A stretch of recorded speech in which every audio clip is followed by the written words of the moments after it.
Zelda Invades Marvel. This video is purely for entertainment and does not infringe on copyrights or laws. The rights to the novel and image belong to the original author. We do not claim ownership. Don't like waiting and want to listen to this fanfic in full now? Subscribe to our Patreon, where you'll find the best fanfics. Chapter 526, Wrong Usage of the Time Stone, Part 3. Link and Thanos fought fiercely. Both sides did not hold back and attacked with all their might. One stood on the ground and the other flew in the air. The world was shaking because of these two people. Thanos was getting more and more shocked. What kind of body do you have? How can you withstand such a strong impact? Link didn't like to talk in a fight, and he just swung his sword again in an instant. In the battle with Thanos, Link's skills and tactics became very simple. The gorgeous sword moves in the past rarely appeared. Every swing and chop was solid and revealed a great sense of power. At the level of these two people, ordinary fighting skills are completely ineffective. Only the purest strength and courage can support the final winner. It is because of this that the head-on collision between the two sides makes people's blood swell and thrill. Tony introduced Link to others, but after a few words, he was at a loss for words.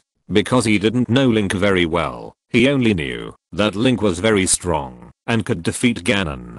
In another world, all the Avengers like Link, that's all. So as they talked, everyone was watching Link and Thanos fight quietly. The followers brought by Thanos had been wiped out by the Avengers. Apart from anything else, Scarlet Witch alone was enough to rival an army. Link was holding back the strongest Thanos, and the threat posed by others was minimal. Scarlet Witch and Corolla originally wanted to rush into fight with Link, but under Midona's stern shout, they gave up the decision. As they watched, they also knew that Thanos and Link were in a very dangerous state. If a third party intervened, they would only be in danger under the crushing of the two powerful men. The bullet time of Link just now shocked Scarlet Witch, and Link and Thanos had reached a white-hot stage. Thanos roared and punched the ground hard. The ground cracked, and a stream of magma gushed out, shooting towards Link. Link just slightly drove the fangs to dodge, and the magma sprayed into the sky, turning into a large-scale magma rain to attack the people on the ground. Link swung his sword, and the sword energy carried the power of the Ice Maker, and a layer of frost came. The temperature around him dropped sharply. The hot magma solidified and turned into small stones and fell. Spider-Man was shocked. He can also freeze. Thanos suddenly jumped up into the sky and used the power of the space stone to teleport. He shuttled in front of Link, but instead of attacking Link, he punched Fang's head. This action angered Link. He immediately rushed forward with his shield. Holy shock. This was originally a fusion attack that integrated Zelda's power into the Hylia shield. But Link could also perform it alone, but the power was slightly weaker. The shield burst out with light and hit Thanos' gloves. Bang. Thanos hurriedly teleported again and appeared 100 meters away. Falcon looked at Rogers. This boy's shield is so strong. Rogers raised his broken shield awkwardly. Oh, yes, his shield is really good. Link shouted at Fangaia, go, roar. With a dragon roar, Fangaia chased after him. She felt Link's anger, and flames burst out of her body, and Link also raised his sword, the power of thunder. A violent thunder struck down, like a spear of the gods punishing the world. The power of this thunder illuminated the dim sky, and the people around were shocked. Boom boom boom. Thor found that many people were looking at him. Obviously, they were comparing his thunder and lightning with Link's. Thor was very unhappy. I can also use this level of thunder.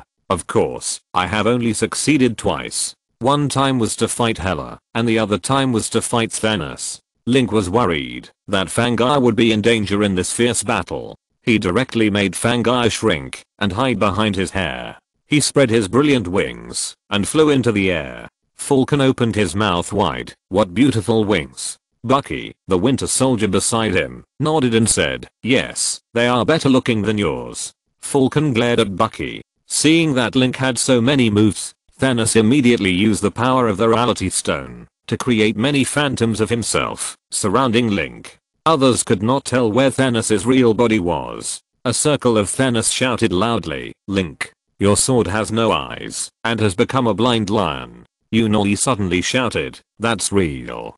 Before Thanos finished speaking, Link rushed over. His eyes were golden. God's perspective was activated.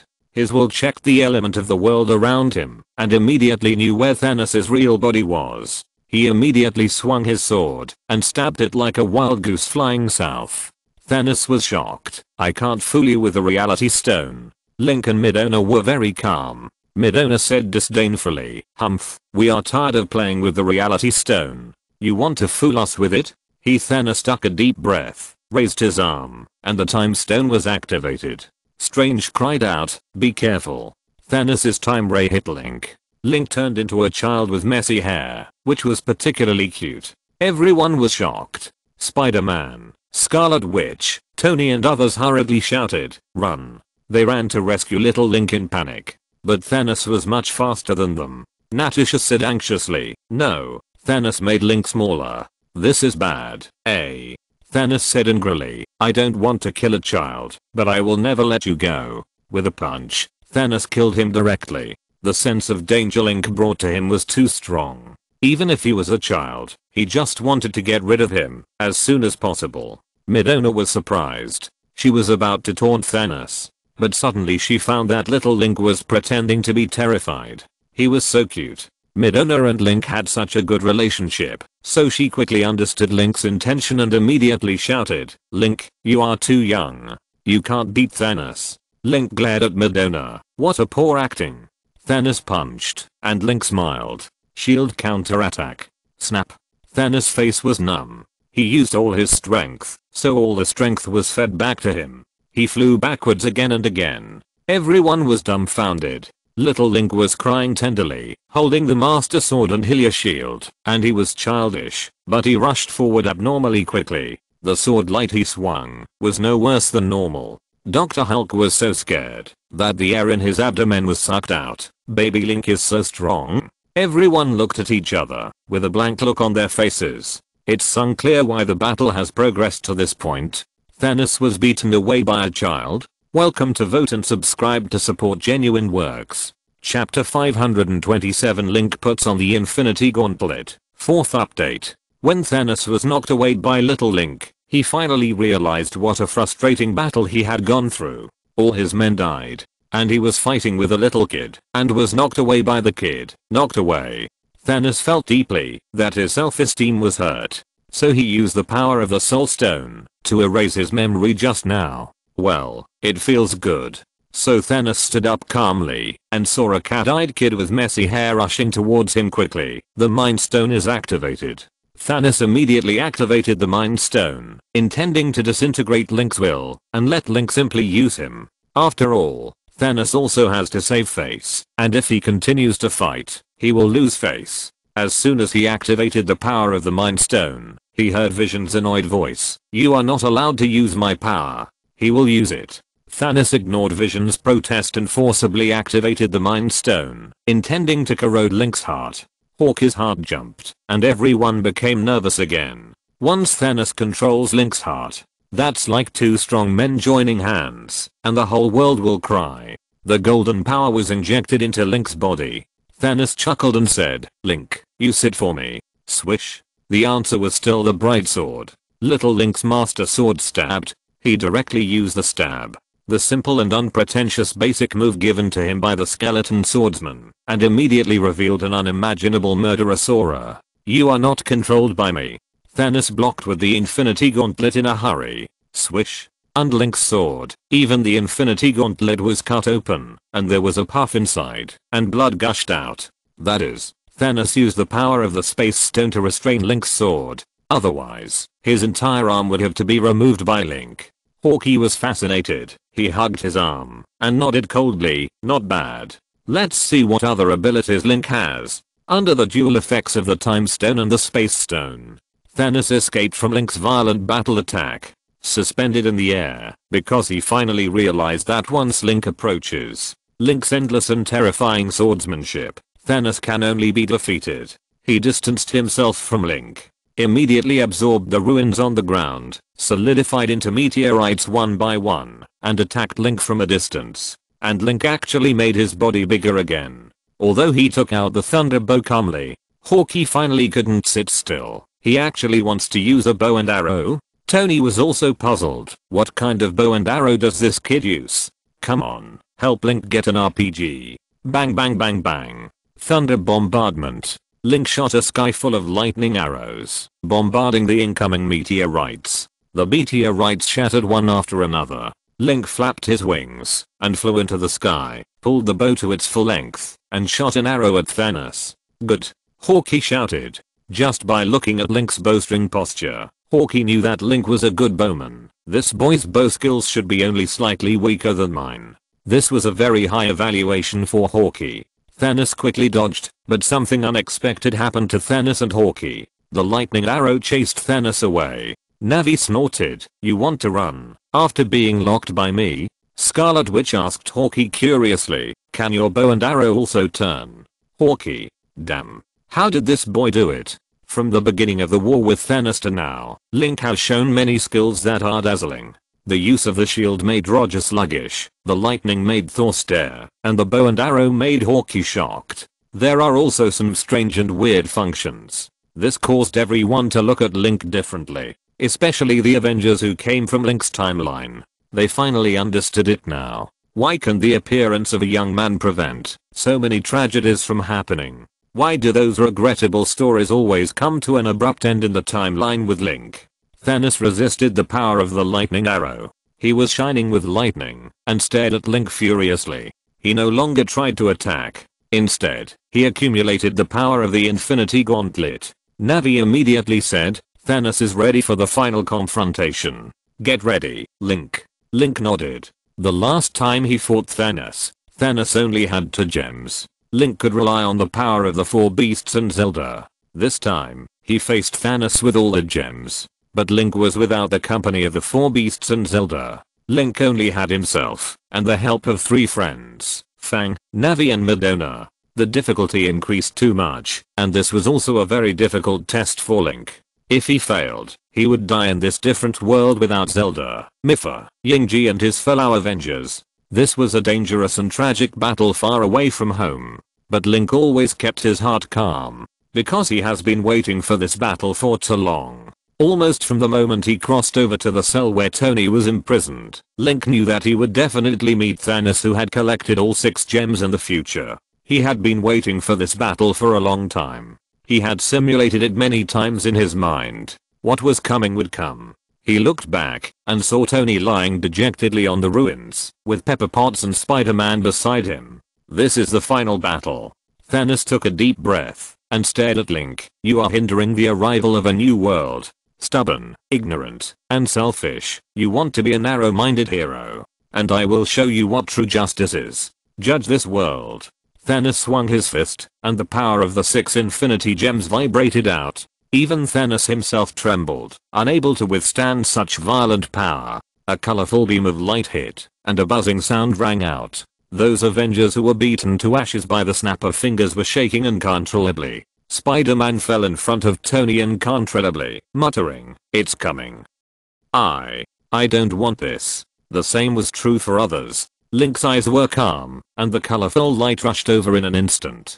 Thanos' roar seemed to be filtered by something, and became very vague. The light of Hylia's shield was flowing, extremely delicate and beautiful. This was the reward from the goddess Hylia for Link's bravery. Shield counter. Boom. The colorful light hit the shield, and a familiar feedback came. The last time he fought against Thanos, Link's shield failed. He always remembered the feeling of failure. He won't make the same mistake again. Bang. The colorful light suddenly hit back.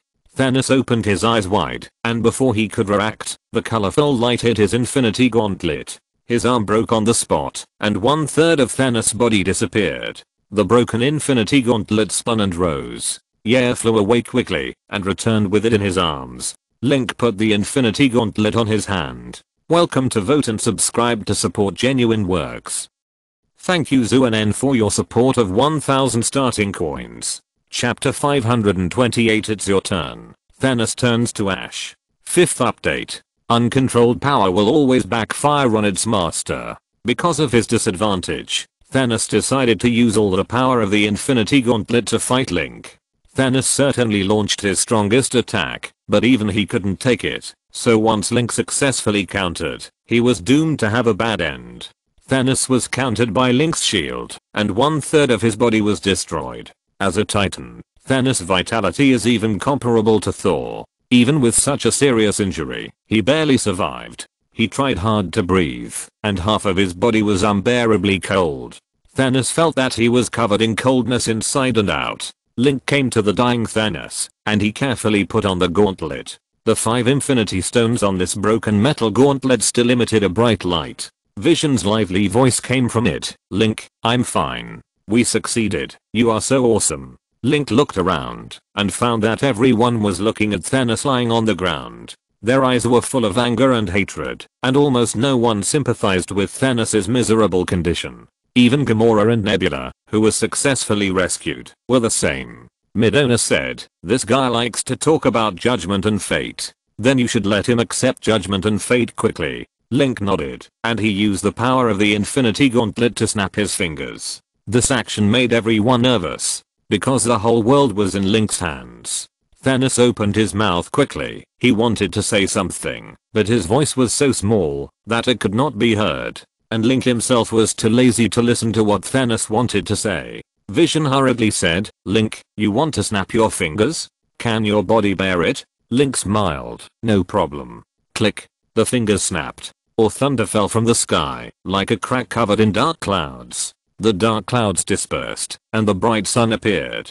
Starting from around Link, the land and buildings that were originally destroyed by the war were reassembled one after another. The Avengers base rose from the ground, and the bodies of the dead Thanos army turned into ashes one after another. Thanos tried to open his mouth and let out a sound. Grey dust began to rise from his legs and shoulders.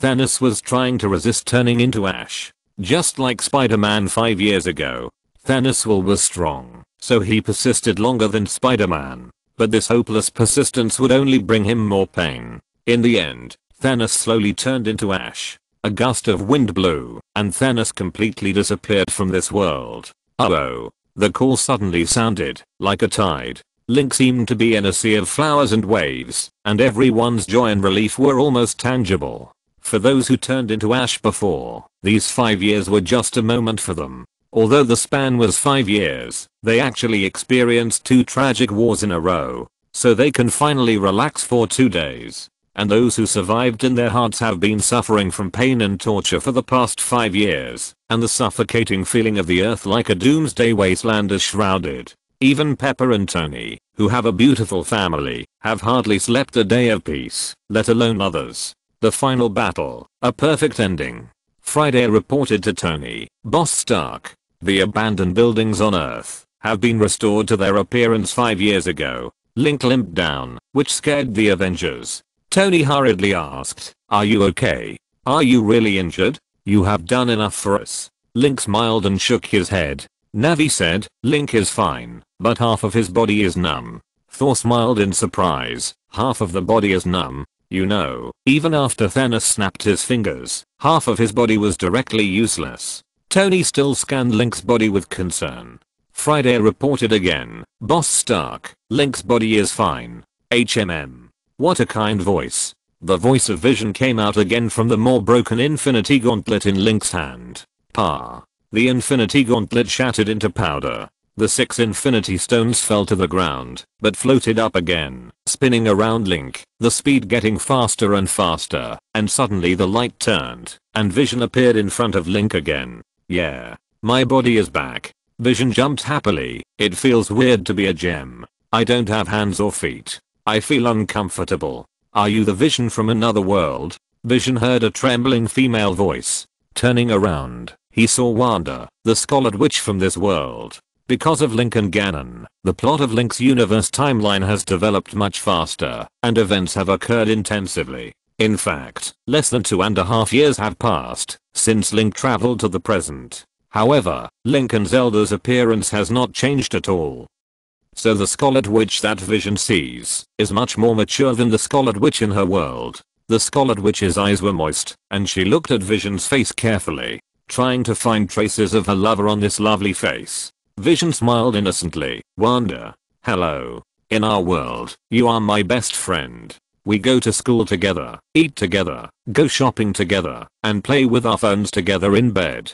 Vision took Scarlet Witch's hands and said, I heard that I died in this world. It's a pity that I didn't get to see him, but I'm also very happy to see you. Scarlet Witch said in a hoarse voice, I heard that in your world, even my brother is alive. Vision nodded happily, yes. Quicksilver is also alive. He is very popular with girls at school. Your parents are also. Scarlet Witch almost burst into tears and didn't know what to say. She felt that what she had experienced was too wrong. Obviously, in another world, everyone was very happy. The fate she got was the worst one among thousands of possibilities. But seeing Vision's innocent and carefree face, Scarlet Witch felt a little comforted in addition to sadness. At least in another world, there is a me living happily, right? Navi and Midona looked at the scene of victory. They were very happy. But Midona still poked Link's cheek. We should go back. Tony and Rogers were surprised and said, you are going back right after the battle? Isn't it too hasty? We want to hold a victory celebration for you. Otherwise, it would be too unfair to your efforts. Link smiled and said, no need. There are people waiting for us in another world. Strange smiled and said, when you go back, you will directly travel to the next moment when you leave. The time they wait is less than a second. As a result, Link said seriously, not only my friends, but also my enemies are waiting for me. The Avengers were stunned. Welcome to Vote and subscribe to support genuine works. If you're listening to this novel on a channel other than Fanfic World, it means they downloaded and uploaded it without effort. We cordially invite you to visit our channel, Mundo Fanfic Novelos. There you'll find the original version of this story and you can explore many other novels of various genres. We're waiting for you to immerse yourself in a world of incredible novels. Chapter 529, Human Figures on Ancient Earth. After the battle, Link was ready to leave. This surprised the Avengers. Midona said, don't think that not many friends died in our world. In fact, there are two super powerful enemies. Tony said, I know. The me in the other world said it was the Ender, right? The Demon King from the same place as you. Link nodded. Wanda was a little dazed. She looked at Vision and said, are you leaving? Vision nodded, yes. Wanda hugged Vision gently, goodbye. Vision laughed dryly, that's what I said, but it sounds weird. After all, I have to come back to you, right? Vision looked at Link and said happily, let's go back. And Link also looked at Vision with a smile. Both of them became quiet for some reason, and the atmosphere became a little awkward. Vision was sweating. What's wrong with you? You don't know what to do. Ant-Man ran over. It's okay. It's okay. Now that Pym is alive, we can ask him for Pym particles. Midona shook her head and said, don't worry about us. We are just waiting for the third person. We can't leave her here. Rogers asked in confusion. Who else? It's me. Ancient One showed his original form tiredly. This scared Strange. Master Ancient One, you are really alive. Ant-Man's face twitched. No, she is not alive. She is in the state of soul now. Navi asked, Master Ancient One, why did you come back quietly and follow me quietly? Ancient One smiled, because I'm very curious and want to see this world. Link looked at Ancient One strangely. He felt that Ancient One seemed to have traveled all over the world in a short period of time. Otherwise, why would Ancient One be so tired? In fact, after Ancient One had just instructed Strange, he ran to find himself in this world. Through Strange's soul, she learned that she was also dead in this world. But the Ancient One still doubted herself in this world, and did not dissipate her consciousness, but silently watched this place. But she never found herself in this world, so she had some doubts, which seemed to be impossible to explain forever. After finding everyone, Link and others left with a flash of light in the farewell eyes of the Avengers. Link came and went in a hurry, and after a flash of light, everything disappeared. Tony was a little regretful. It's finally over. Pepper took Tony's hand and said with a smile, yes, everyone is alive. After Link left, Tony felt a different mood in his heart. He vaguely felt that Link came to this world as if to save him. Thinking of this, Tony couldn't help but ask Strange, what did the victorious ending you saw look like? Strange guessed Tony's thoughts and whispered, you should have guessed it. That's right, you snapped your fingers with your own life and saved the world. Natasha also said in a trance, I seem to owe Link an apology. Pepper. Tony suddenly called seriously. Pepper responded softly, "What's wrong, Tony?" Tony looked at Pepper seriously and said, "If we have a son in the future, let's call him Link."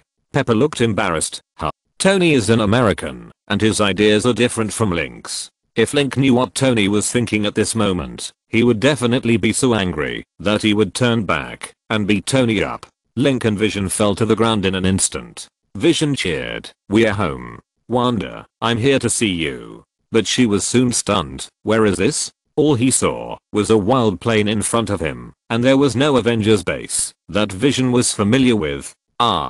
Link looked into the distance and saw a huge dinosaur running by. "We've gone to the wrong time and space. This is the Jurassic era." Vision screamed in horror. Midona studied the sky and said seriously, "It could also be the Cretaceous period." Link looked at the 5 Infinity Stones in his hand in confusion. It's so strange. He had clearly sensed the multi-dimensional coordinate information sent by Pime. Why did he still travel through the wrong time? A flying dragon in the sky saw Link and his friends and regarded them as prey. It immediately swooped down quietly. Fangire in Link's arms looked fierce. Raw. She broke free from Link's arms and suddenly turned into a giant dragon, opening her mouth and roaring at the flying dragon that didn't know how high the sky was. Huh? What did Vision and Midona say just now? They said these things are dragons? You are worthy of being called dragons? Exclamation mark.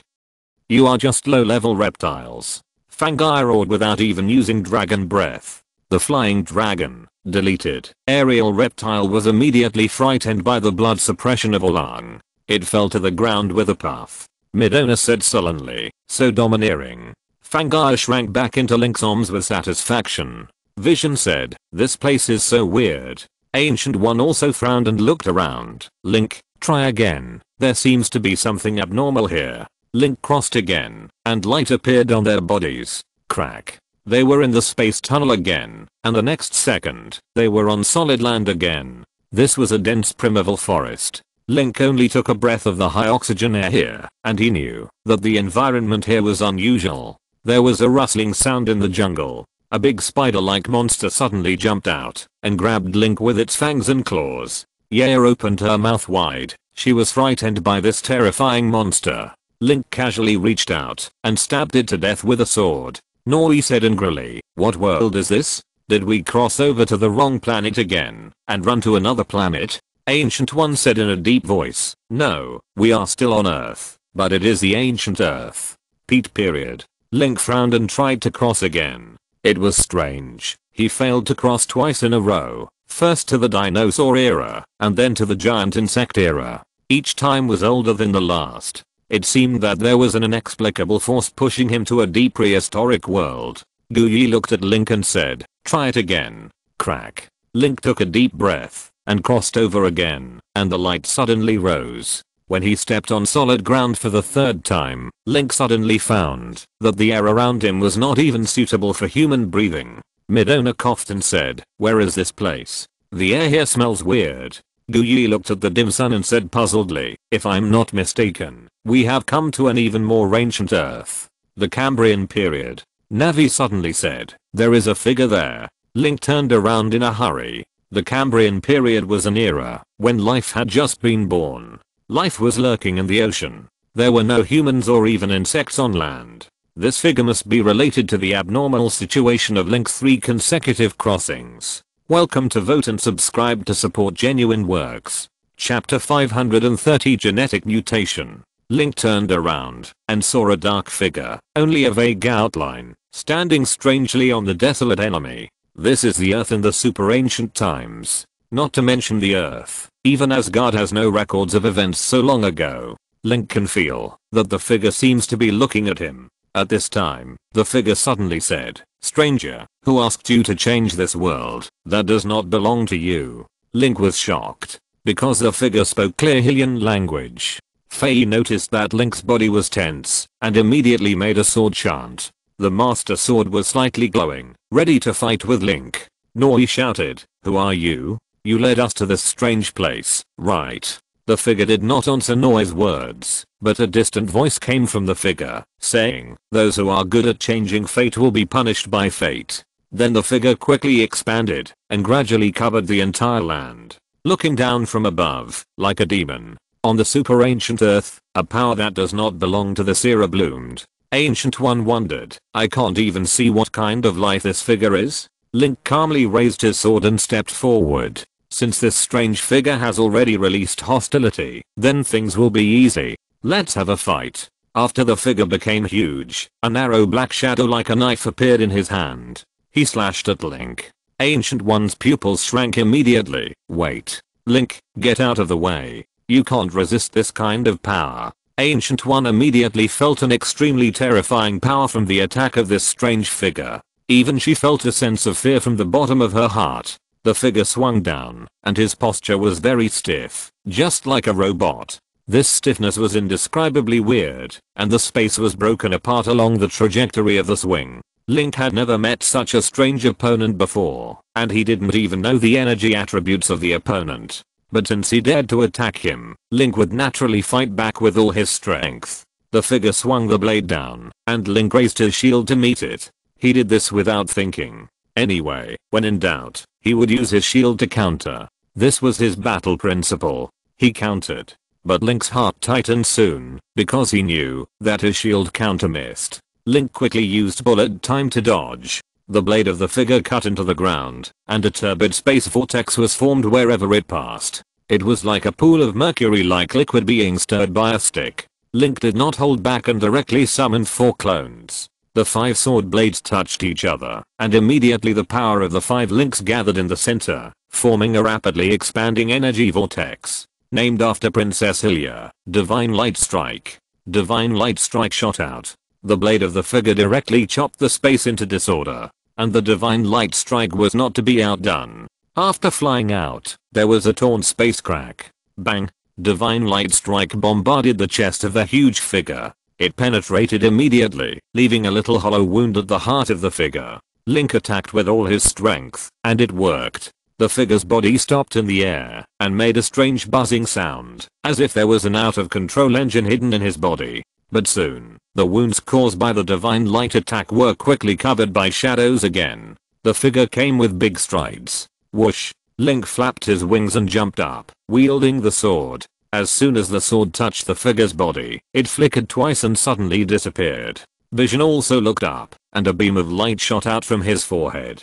But it was also absorbed by the figure's shadow body. Naughty said, use the infinity gems. Link nodded and immediately threw out 5 infinity gems, which spun around his body and shone. The power of the 5-world origin slowly increased under Link's release. After seeing the infinity gems, the figure awed and raised his sword and swung it down. When the blade made of shadows chopped down, his body quickly shrank and shadows gathered on the blade. Bang! As the 2 attacks came into contact, Link was shaken away. The 5 gems lost control and fell to the ground. Link was at a disadvantage during the collision, so he was countered by the power of the 5 infinity stones. His body was hit hard, and he was in severe pain and stiffness. The knife made of shadows stabbed at Link's chest at a high speed. Midona and Fangire panicked and blocked Link. Vision also ran desperately. But the knife made of shadows suddenly disappeared, and Midona and Fangire missed. The blade appeared on Link's back. Swish!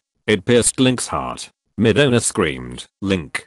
Fangire lost control, and turned into a dragon, flying forward with a ferocious face. Link felt his heart being pierced, and he was stunned for a moment. He felt that his strength was constantly draining away, and there was a strange tinnitus. He felt extremely tired and wanted to fall asleep. Damn. Did I lose? What on earth is this figure? Just when Link was about to die, because of the piercing of his heart, a colorful light surged on his body. The power of Libra released its power at the last moment. The shadow knife of sincerity that was inserted into Link's chest was also covered with colorful light. Link felt a spring of power surge into his heart. He woke up immediately and quickly cheered up, relying on the little strength he barely woke up. He grabbed the knife in his chest and pulled it hard. The shadow knife was pulled out of Link's body. The power of Libra covered Link's wound. Only then did Link feel the pain. The power of the holy triangle in Link's chest suddenly released a brilliant golden light, directly igniting Link's body. With a strong squeeze, the knife made of shadow, under the pressure of the power of Libra, became a black crystal-like blade. Link could feel a very strange life wave touching it. Snap. The blade shattered, and a black light rushed into the air. 7 different colors decomposed from the black, scattered down, and there were dots of light everywhere. Link knelt on one knee on the ground, holding his chest. The desperate fight just now had exhausted the physical strength he had barely summoned. Vision quickly picked up the time stone, and trembled to use up the power of the time stone. Link's chest slowly recovered, and he gasped for breath. If Vision had moved a little slower just now, he would have really died. Link, are you okay? This sudden battle really scared Navi and Madonna, and both of them were a little tearful. Link reluctantly comforted, I'm fine. The star-like light emitted by the shattered figure fell into the ocean and the earth. The primitive genes inside the primitive life in the deep sea are undergoing strange changes under the shining light. Welcome to Vote and subscribe to support genuine works. Chapter 531 The Goddess's Generous Reward. On Link's shoulder, like burning ash, there were wisps of light floating.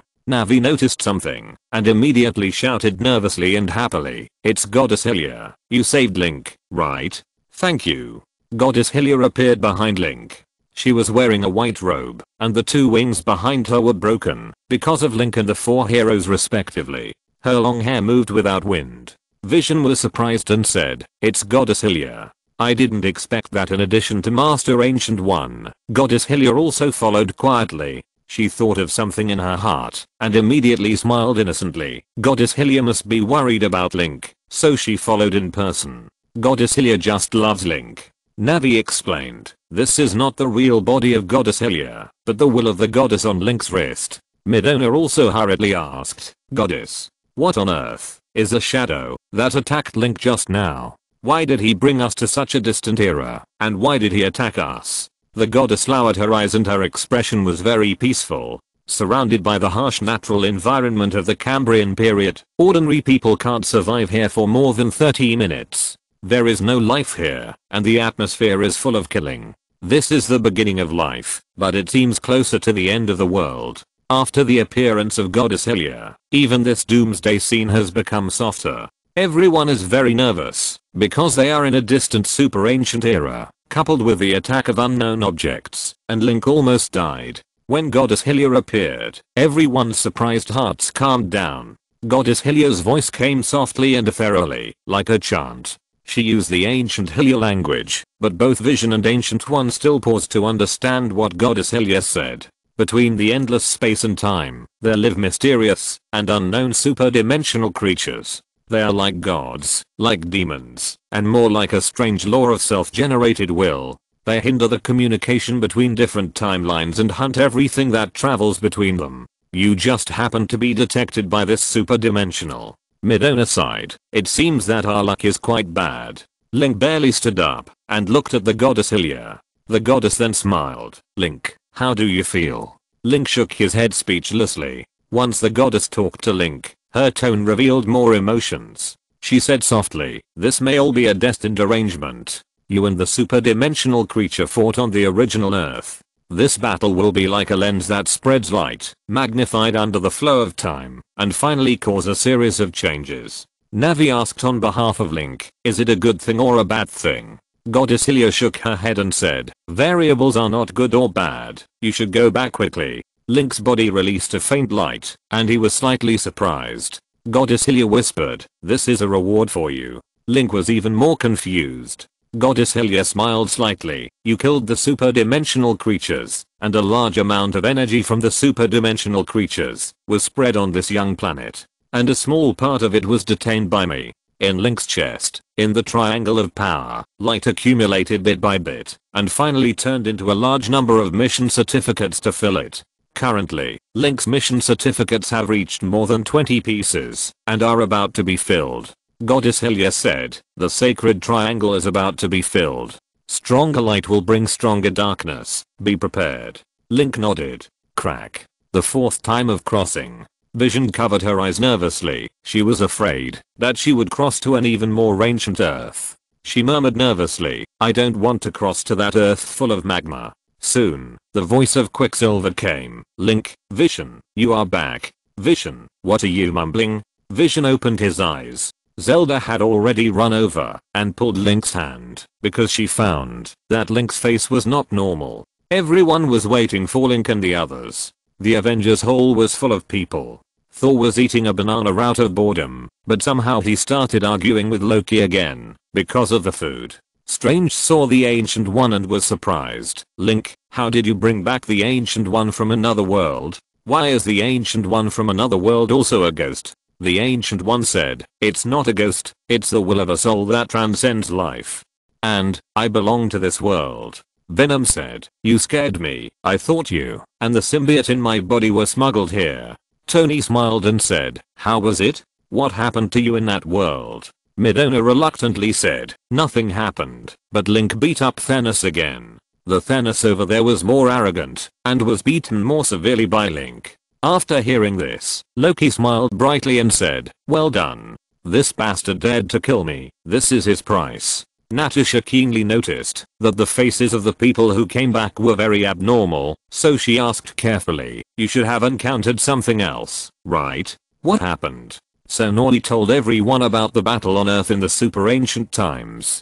The Avengers looked at each other. They were all surprised by the strange battle that Link encountered.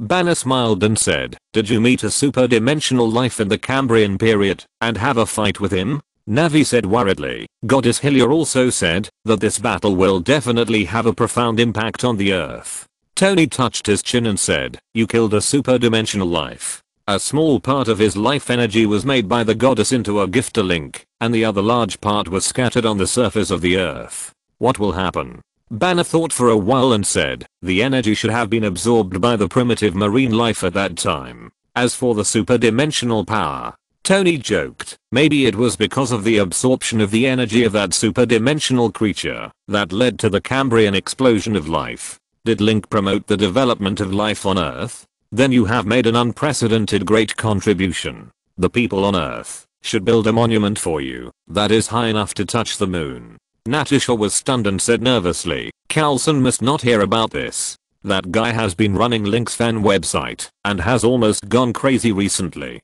After knowing this, he might make up a story that Link is the creator of life on Earth. Link. Natasha spread her hands. Just to remind you, Coulson has also made up similar exaggerated stories. Link was horrified. Huh. Welcome to Vote and subscribe to support genuine works. Chapter 532. Mutants appear. Master Sword evolves. Fourth update. Just as the Avengers were guessing what consequences the super-dimensional creature that died in the Cambrian era would bring to the future Earth. In S.H.I.E.L.D., Coulson sat leisurely in his office, running Link's fan website with great interest. When the fan website was first established, the Avengers were under suspicion from the public, and there was a lot of negative public opinion interfering with the public's judgment. In order to help Link and his team take countermeasures, Coulson had a sudden idea and imitated Roger's fan website and helped Link set up a fan website. Nick was very dissatisfied with this and thought that Coulson was doing private work during working hours, but he continued to do so. Later, he retired due to injury and no one cared about Coulson anymore. At this time, his subordinate handed Coulson a document and said, Director, this is the latest report on human gene variants. Coulson said, okay, I know, let it go. This is something that S.H.I.E.L.D. has been paying attention to recently. And elsewhere, a young professor named Charles has been suffering from brain problems recently. He found that he could hear other people's dissatisfaction with him, and what was worse was that he could control other people's minds. Half a month ago, a strange blue-skinned girl sneaked into his house to steal food. The girl was covered with barbs, her skin was a strange stratum corneum, she had dazzling red hair, and a pair of dark golden eyes with vertical pupils, which was very strange. But Charles liked her very much, so he took her in at home. In a country in Eastern Europe, Quicksilver and Scarlet Witch's parents lived here peacefully. The father of the brother and sister was called Eric Lange. He was very satisfied with his life, but when he found that he could control the pots and pans in the kitchen, Eric knew very well that his peaceful life was gone. In a country full of war and fragmentation, a fierce mercenary named Logan was shot in the head in a battle, and his brother Victor buried his brother. But half a day later, a three-bladed bone claw stretched out of the cemetery, and Aluoje crawled out of the grave with a dirty body, looking around blankly. There was also a man named Sebastian Shaw, who was surprised to find that he could absorb energy, so the seeds of ambition grew in his heart. In Egypt, under a pharaoh's pyramid, a strange-looking man's fingers trembled slightly. The human world is undergoing earth-shaking changes. Link remained calm. Zelda took Link to the lake in the woods. The air here was very fresh, with a little fragrance of fresh grass. On a lawn by the lake, Midona and Mipha had already spread out the sheets and placed food and drinks on them. Peppa was happily swaying left and right. When he saw Link coming, he immediately ran over sweetly and called tenderly, "Brave sir." Link held Peppa in his arms, and Yaya on his shoulder stretched his head and stuck out his tongue like a snake. Peppa immediately shrank back. Zelda smiled and said, "A picnic in the wild, do you like it?" Because of the 3 consecutive battles, Link was very uncomfortable. Although Mipha immediately used the power of protection to nourish Link's body after Link came back, the inner fatigue was not so easy to get rid of. Mipha smiled and said, "Zabo and the others didn't come because they had something to do. I heard that their sacred beasts are a little abnormal." Midona smacked her lips and said, "Please don't let us fall into a crystal world again. I don't like it there. I will become black there." Peppa sat down on the bedsheet, picked up a big apple, and shouted, "Eat." He opened his mouth and bit it. Yaya also flew down curiously and looked at the lake. She seemed to see some fish. Nori said happily, "I want to eat too." Midona was curious, "You don't have a mouth. How can you eat?" Nori snorted, "Don't underestimate me." She hovered over an apple and heard the apple flesh tearing hiss sound and saw a small tooth mark on the apple and a piece was missing. Peppa was so surprised that he dropped the apple in his hand. "Awesome." Mipha looked at Link in a trance. "What are you thinking about?" Link came back to his senses and said, "Have we been away from Hyrule for too long?" Zelda sighed, "Yeah, it's been so long." Midona looked up and said, "Are you all homesick?" Peppa nodded seriously, "I miss home." Midona said, "Why don't we ask the goddess? Maybe she can let us return to Hyrule." Zelda forced a smile and said, "Ganon hasn't been defeated yet, and the Ender has appeared again. We can't leave anyway." Mipha sighed softly, "I miss my father and brother too." Zelda also hugged her knees and said sullenly, "Me too. So much time has passed, and there's no plan to revive the kingdom of Hyrule." At this time, Link's master sword vibrated in the weapon space. Faye immediately appeared in front of Link, her jade-like face looking at him softly, and said in her strange electronic voice, "My lord Link, Faye has detected another strange fluctuation in the sky." Link nodded, indicating that he understood. The abnormal fluctuations in space have been going on for a while, and Faye was very responsible and reported to Link every time something happened. Faye did not leave immediately as usual. Instead, she continued, "My lord Link, Faye found that her body seemed to have changed." Link was startled. Midona glanced at Faye's waist and shook her head decisively. "No, your body has not changed." Faye said, "This is my illusion. My body is the real body of the Exorcist sword." Because of the recent large number of battles, Faye feels that too many memories and injuries have accumulated in the sword, and it is time to evolve. Zelda looked surprised. "You are going to evolve?" Faye said, "Yes. Although the Master Sword is a sword, it is also alive because of Faye's existence, and life will grow." Faye looked at Link. "My lord Link, I will soon enter the transformation period, which may be in the near future. During the transformation period, Faye will not be able to serve the Master. At that time, Faye's blade will be very fragile. Please forgive me, Master." However, after the transformation evolution is completed, the Master Sword will gain full energy. Link smiled and nodded. He stretched out a hand to Faye, and Faye also stretched out her blue glowing little hand and shook it with Link. "Thank you for your hard work," Link said sincerely. Not only Link felt tired after continuous battles, but also the Master Sword. The weapons used by Link are always miserable. After all, Link is a weapon madman. It has been really hard for Faye all along. Welcome to Vote and subscribe to support genuine works. Chapter 533 Avengers. Assemble. Catch the thief. The story of X-Men begins, but the main characters are still the Avengers. Plotline: New X-Men. First Class Days of Future Past Apocalypse Old X1, 2, 3. Because of the magic changes and intrusions, there will be many interesting stories. Pym finally found his wife from the quantum space. Hope's family reunited happily. Since he found his wife, Pym has become a happy old man who is silly all day long. Tony was also touched by himself from another world. Under the encouragement of Spider-Man, Vision and others, he was ready to propose to Pepper. But he encountered a problem. He spread his hands helplessly. Because I'm too rich, there are too many things to choose from. I have a serious choice difficulty. Natasha and Banner looked at each other. I really don't want to continue talking to this guy. Hateful rich man. At this time, Loki walked over leisurely. He always had that mysterious smile. Tony, you want to prepare a unique engagement ring for Pepper, right? I have a good idea.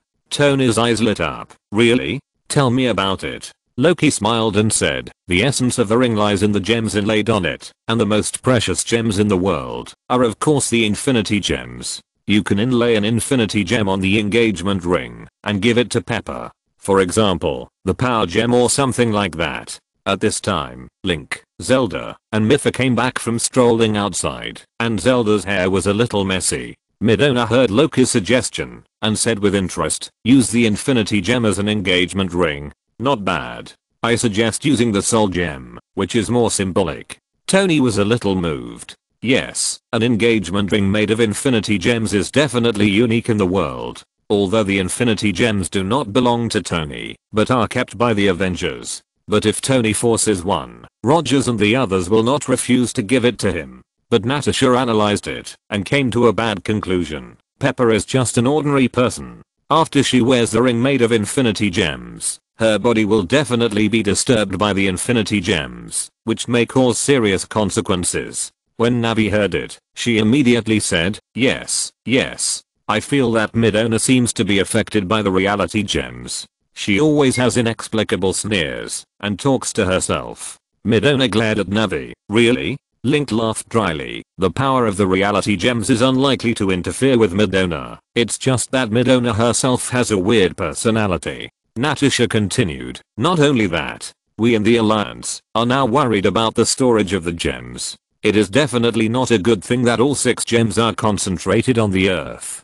Who knows if there will be an ambitious person stronger than Thanos in the universe who covets the infinite gems. The situation of the Earth is not good now. This planet alone is the case. Then you give an infinite gem to an ordinary person like Pepper. Then Pepper will be watched by infinite malicious eyes in the universe. Tony heard it and immediately gave up the idea of giving Pepper the infinite gem ring. Although the defense force of the Earth is very strong now, Tony doesn't think that any blind alien invaders dare to come to the door to seek death. But even if it only increases the potential danger of Pepper, Tony doesn't want to see it. Then what more meaningful ring can I give to Pepper?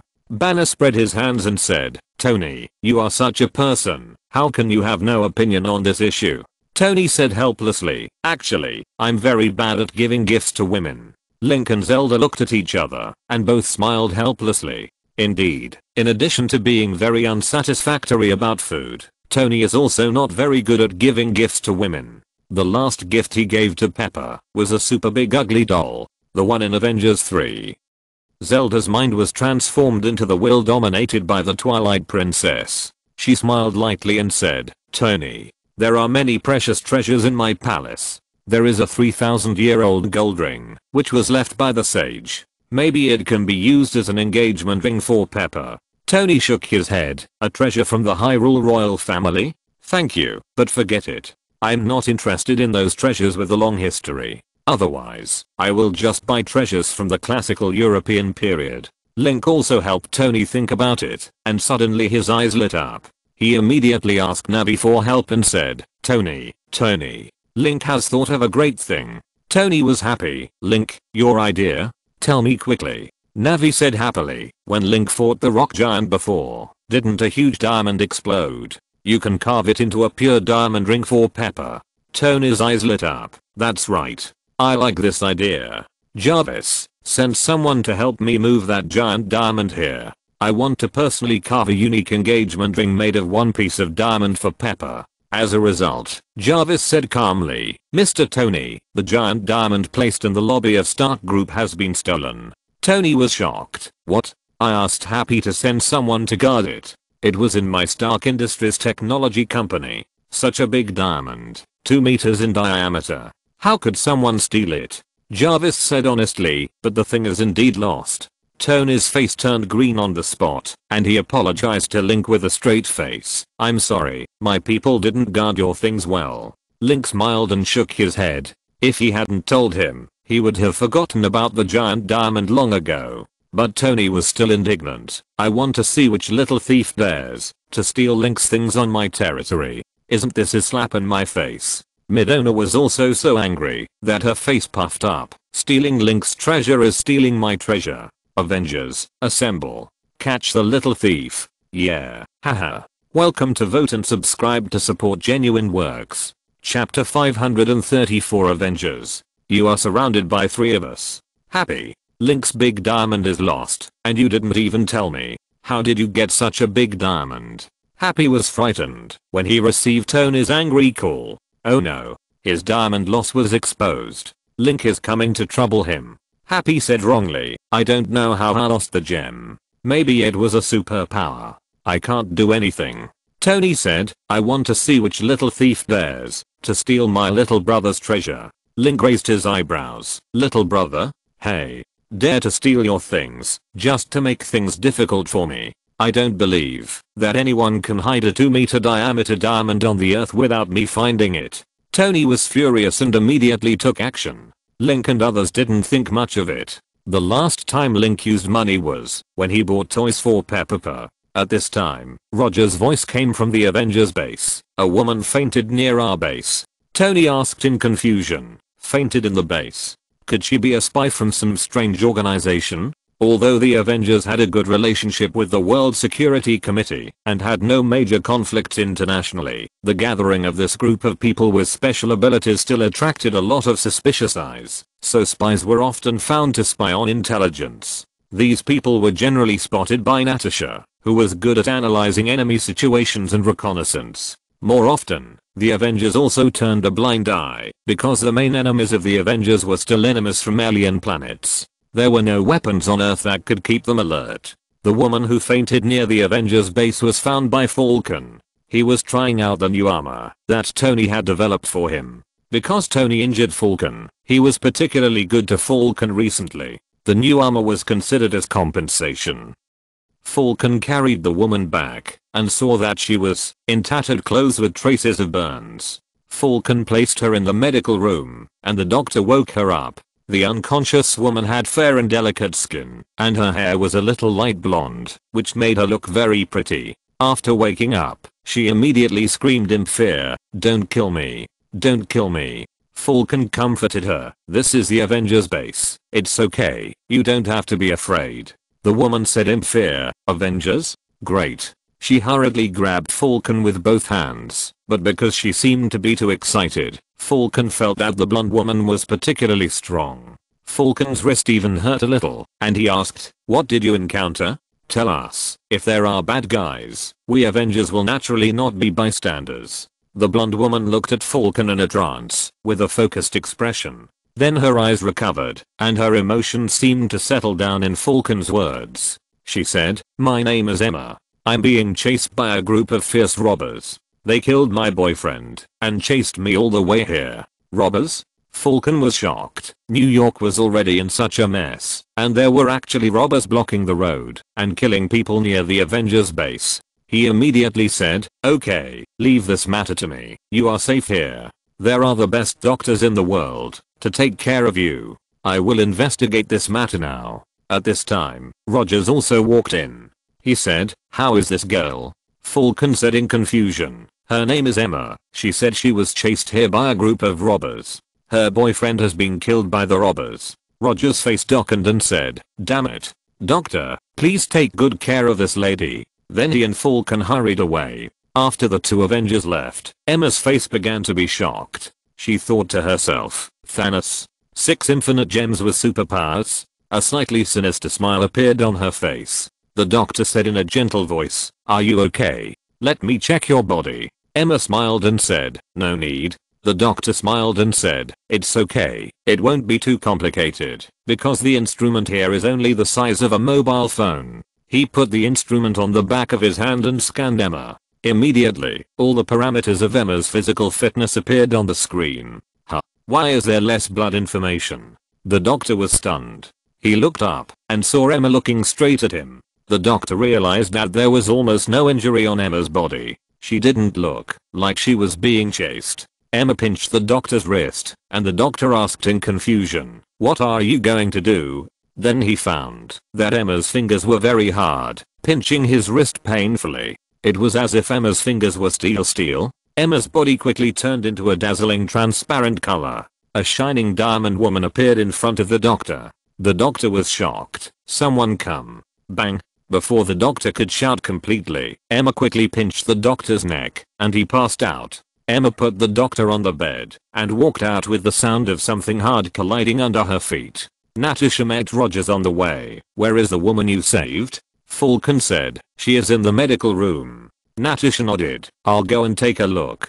Falcon joked. "Maybe she is a mysterious spy from another country." After the doctor was injured, the smart card he carried immediately captured the doctor's abnormal condition, and Jarvis immediately reported it to Tony. "Mr. Tony, there is a situation with Dr. XX in the base," and transmitted the picture of the medical room to him. "We Avengers have been invaded?" Tony was shocked, and at the same time, he showed a surprised smile. "You dare to hurt our people. You are so brave." Jarvis, "Don't turn on the alarm. Tell Rogers about it, and capture the strange living targets in the base." Banner also joked, "Let's go and see who is so brave that they dare to invade our Avengers. Aren't they afraid of Hulk?" At this time, the alarm sounded again. "Mr. Tony, 2 men broke into the base." This made Tony a little angry. One person broke into the interior, and the other 2 pretended to attack from the front as a cover. They dared to use this ridiculous tactic to provoke us. Sebastian Shaw, the Black Emperor, came to the front of the Avengers base with his men. The Red Devil, a weapon stand, rose from the ground and fired a cannon. The Black Emperor stepped forward, and the artillery fire was completely absorbed by him. The Black Emperor shouted arrogantly, "Ha!" The fist hit, and the weapon stand was destroyed. Avengers, Earth is definitely not your stage alone. Welcome to Vote and subscribe to support genuine works. Chapter 535. Link creates mutants. Part 3. The woman named Emma is the mutant, the White Queen, who has a diamond body and the ability to read minds. She pretended to be a victim of robbery, sneaked into the Avengers, and obtained information about the Infinity Stones from the mind of Falcon Sam. She was rushing to the hiding place of one of the Infinity Stones, the Power Stone. Her leader, the Black Emperor, and another companion, the Red Devil, were swaggering to attack the Avengers head-on. She came to the door of the Power Stone storage room, her wrist turned into a diamond state, and punched it hard. She smashed a big hole in the iron door, and she pulled it hard, and tore it off. The White Queen said coldly, "Humph, the Avengers' defense is really poor. I was able to sneak into it easily. It's really just a show." She walked in, but Natasha's cold voice came from behind. "Then do you know why the Avengers' defense is so poor? Because we don't bother to turn this place into a secret military base." Bang bang. 2 shots were fired. They hit the White Queen's body and turned into shriveled eggshells and fell down. The White Queen's body was fine. Natasha was startled. "Diamond body?" The White Queen turned around and smiled. "Yes." But the next sentence made the White Queen stunned. Natasha said in confusion, Could it be that Link's diamond has become a spirit?" Huh. Natasha took advantage of the White Queen's surprise and rushed over, kicking the White Queen down. Natasha covered her leg. "It hurts." Then the White Queen smiled. "Your flesh collided with the diamond." The White Queen kicked. Natasha dodged, pulled out 2 short sticks that released electrical energy, and stabbed. Falcon rushed over quickly. "Natasha, I'm here to help you." Zelda received the information from Natasha's power gem storage room and hurriedly said, "Link, come and take a look." Link took a look and was confused. "Diamond body? Who is this person? This woman looks familiar. The villain White Queen in X-Men, First Class?" Link was shocked. What's going on? Didn't the First Class take place during the Cuban crisis of the Cold War? How could they appear in this time and place? Banner asked, "Are these Ganon's villains?" Naveen said, "No, they are people like Quicksilver and Scarlet Witch. They are mutants." Banner was delighted. Another mutant has appeared. I hope I can catch her and study her carefully. Regarding the enemy's invasion of the Avengers base this time, Banner, Tony, and Rogers were all very calm, just treating it as an insignificant accident. This is confidence, because the Avengers are full of talents. Let alone 3 people. Even if 3 nuclear bombs come, they can easily give you a shield to fight back. This is why the White Queen can easily invade the Avengers base. The Avengers didn't set up defenses seriously at all. It's not that they are slack, but it's completely unnecessary. At most, they are a little angry. After all, Tony has never seen such a thing that dares to invade the Avengers when they meet 3 idiots. Naveen smiled bitterly and said, but she is so strong. Natasha seems to be in pain. Huh. Banner was immediately angry and ran over quickly. Midona shrugged. It seems that the Avengers base needs to be repaired again. Link and Zelda walked out of the Avengers. Black Emperor and Red Devil stood there with fearlessness, which made Link speechless. How can you, a small boss in the X-Men, be more arrogant than Ganon? Black Emperor has the superpower of absorbing energy, which is very tricky. But the energy absorption is limited. If it is too much, it will burst. Red Devil has a teleportation ability similar to Quicksilver. The difference is that Red Devil can teleport over a short distance, while Quicksilver can move at high speed. At this time, Rogers and Tony have already fought with Black Emperor and Red Devil. Tony attacked Black Emperor on a large scale, and the beam shot randomly. Black Emperor opened his hands to block, with a calm face. All of Tony's lasers were absorbed by Black Emperor. Black Emperor punched the ground, and the energy accumulated in his body burst out, and a piece of stone shot towards Tony. Tony couldn't dodge, and was knocked away.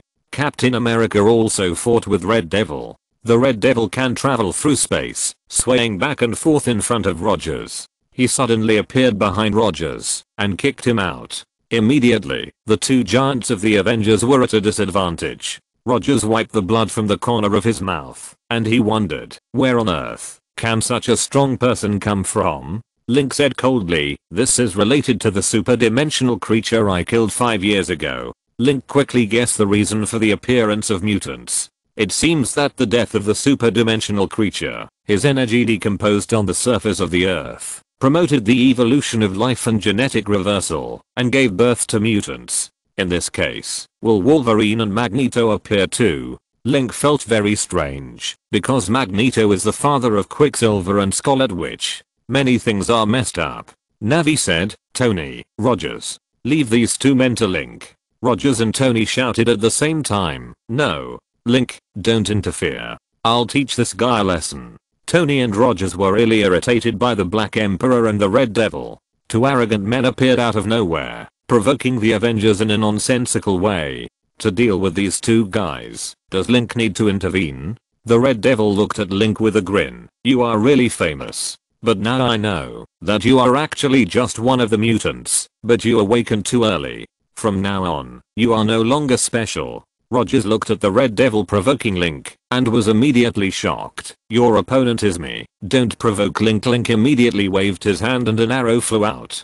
The Red Devil dodged in an instant, then rushed to Link quickly, stabbed with a sword, and shouted, kill you, I will become famous. Bang! Link kicked him. The Red Devil was lying on the ground, holding his stomach, and pretending to be a lobster. He opened his mouth into an O shape and gasped tremblingly, oh, it hurts. Rogers sighed. He missed a good opportunity to defeat the Red Devil. The Black Emperor also witnessed the power of Link's kick. A little smile appeared on his face, and he said slowly, Link, my compatriot. Link frowned. The Black Emperor and others obviously regarded Link as a mutant. Although Link himself was very frank, he came from another world.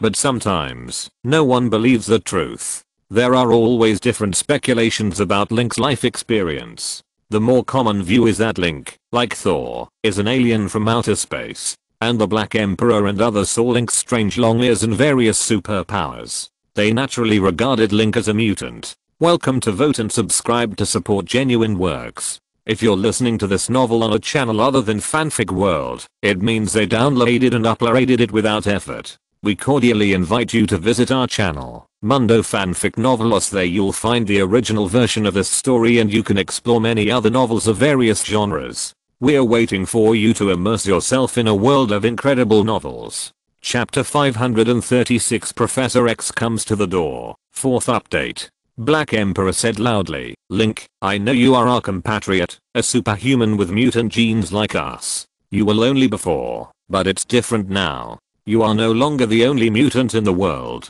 We are rising, and we represent the new future of mankind.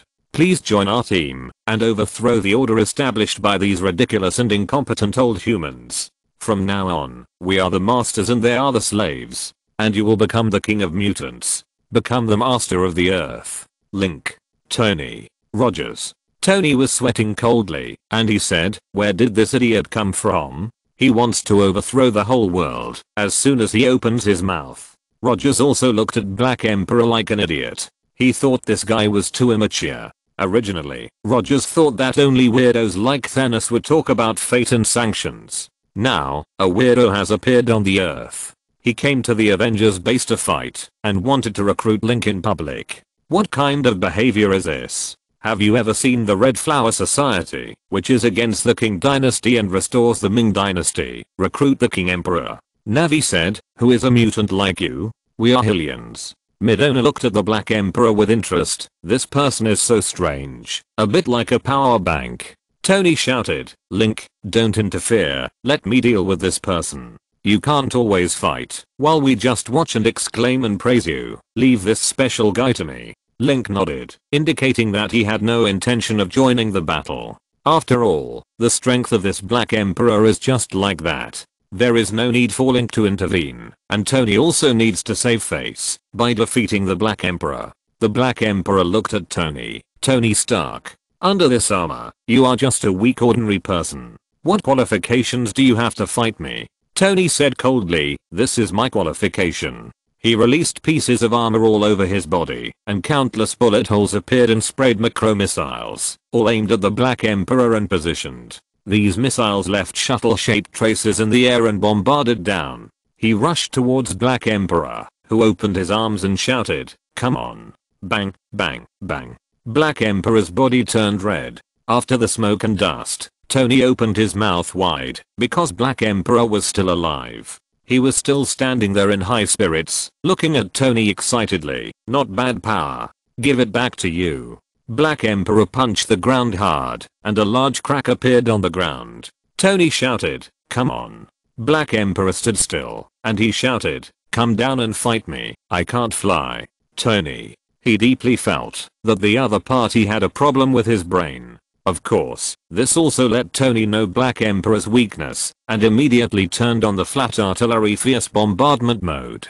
The smoke exploded, and the Avengers base was bombarded by Tony, causing a lot of artillery smoke. This time when the mutants invaded the Avengers, it was Tony who caused the most damage to the Avengers base. At this time, Link's cell phone rang. When Link answered it, he heard Quicksilver's voice. "Something bad has happened. Link, something happened to my dad." Link hurriedly said, "What's wrong?" Because of the sound of artillery bombardment around him, it was very noisy, so Link and Zelda ran to a quieter place to answer the phone. Hearing what Quicksilver said incoherently, Link's face suddenly became strange. Link, my dad can actually control metal. He is asking me what happened to him." Link. As expected, Magneto also appeared.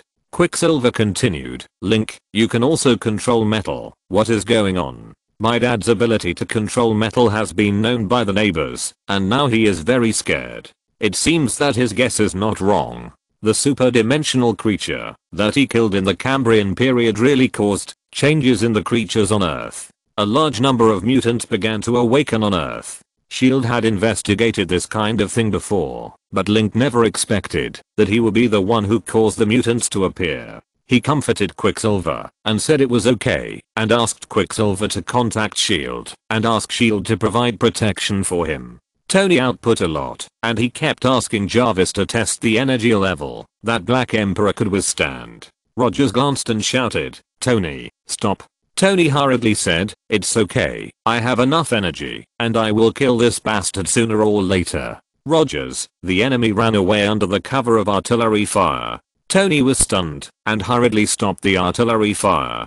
Under the smoke and dust, Black Emperor and Red Devil disappeared. Obviously, Red Devil used the skill of instant shuttle to quickly escape from here. Rogers looked at Tony with his hands on his hips. You let the enemy run away. And Tony said confidently, I fell into the trap of that arrogant guy. At this time, a roar came from inside the Avengers. It was the voice of Hulk. The glass of the house was shattered, and a shining diamond woman was blown out by Hulk. Tony was startled, and had the same reaction as Natasha. Link, your diamond has become a spirit. Link. He immediately stretched out Mr. Din, grabbed Emma's waist with a whip in midair, and then swung it down fiercely. Bang. The White Queen's body almost fell to pieces. Rogers ran over, but Naveen immediately shouted, Captain, don't get close. This woman can read other people's minds. Rogers stopped immediately. The White Queen wanted to stand up, but Link used the magnetic grabber to control a large amount of steel ruins and pressed on the White Queen, making it impossible for her to break free. Midona covered the surrounding environment with ether particles and used the power of the reality gem to interfere with the White Queen's reading of other people's memories. Link and others approached. Natasha came over and looked down. You are our prisoner. After Quicksilver finished the call, he and Scarlet Witch were worried. Dad has become a superpower. What will happen to his life in the future? Will he join the Avengers and become a warrior like Quicksilver and Scarlet Witch? They were thinking about all sorts of things. Just then, their teacher came in and said with a smile, Students, a talented professor is coming to our school to give lectures. Please welcome him. The teacher heard a sparse applause. Then a handsome young man walked up to the church, followed by a beautiful girl. Spider-Man said excitedly, I know him. Charles, a genius, has multiple doctoral degrees in psychology, biology, etc., and he is very young. Vision asked naively, is there a genius like Boss Stark? Can he create Iron Man? Spider-Man was stunned and shook his head. Not the same type. But they have one thing in common. They are all very rich. Oh no, Mr. Stark's wealth is not at the same level as mine. Such a voice suddenly rang in the minds of the four little Avengers. They looked at Charles on the platform in surprise. Welcome to Vote and Subscribe to support genuine works. Chapter 537. What did the White Queen see? Emma, the White Queen who can transform into a diamond and can telepathically sense, was frozen into a ball by Link's ice, leaving only one end outside. Then many Avengers watched her curiously. The White Queen looked at the famous Avengers around her and was very scared, thinking that she would be subjected to a very cruel punishment. However, the Avengers did not have much hostility towards the White Queen. Instead, the employees who came to repair the damaged buildings glared at her angrily and went to work. Banner frowned and said, she can telepathically, but that doesn't mean that many of our memories have been seen by her. Natasha frowned, thinking that her secret memories were seen by the White Queen. She had a murderous intention, and she said coldly, or we should kill her.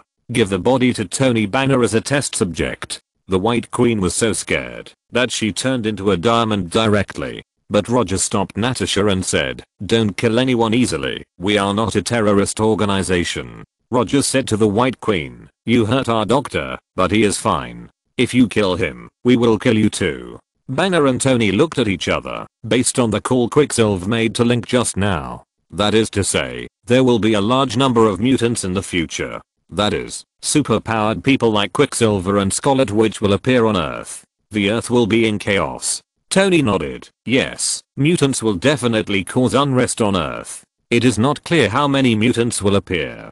But, among 100 superpowered people like her, as long as there are 5 bad people, it will be an unpredictable super disaster for ordinary people. After hearing this, the White Queen's fear turned into anger. We mutants caused the unrest. You want to blame the crime on us? It is you ordinary people who hate and bully us mutants, forcing us to hide our identities and hide from XZ. You are the perpetrators. Midona spread her hands and said, please make it clear, there are not many ordinary people here. The White Queen was stunned. That's right, the Avengers are full of strange people. There are not many ordinary people at all. Natasha and Tony don't have superpowers, but their abilities are even better than those of ordinary mutants. The White Queen said coldly. In short, you Avengers rely on your own strength to stand above everyone in the world because you are special. But now, you are no longer special, and there are more mutants with special talents who will rule the earth. We can't hide from XZ forever.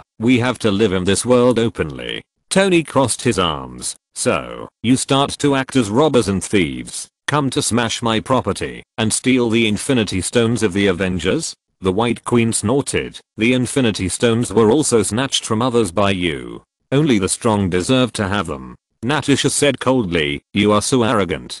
Tony, Captain, let's kill her. This woman is an antisocial personality. The White Queen sneered. Black Widow, if that's the case, what kind of personality do you think you are? Do you think you deserve to live in this world? The dark past in Natasha's memory was all known to the White Queen. The White Queen could easily hurt her. Natasha has a strong tolerance, but she was also detonated by a word from the White Queen. She took out the dagger, and Rogers could no longer control Natasha. Steven, don't stop me. Nap, calm down. At this time, Link waved his hand, and the soul gem flew over and fell into his palm. Link whispered to Natasha, you are free now, and those pasts should not be carried on your shoulders. The soul gem glowed. Zelda took Natasha's hand. You have saved the world, and you are a hero on Earth and even the entire universe. Please calm down. Natasha finally calmed down under the comfort of Link and Zelda. Link looked at the White Queen with very cold eyes. Natasha has always been a woman with a cold heart. Loki had tried to hurt Natasha with words before, but Natasha remained unmoved. But Natasha is different now. She will lose control because of the sarcasm and ridicule of the White Queen.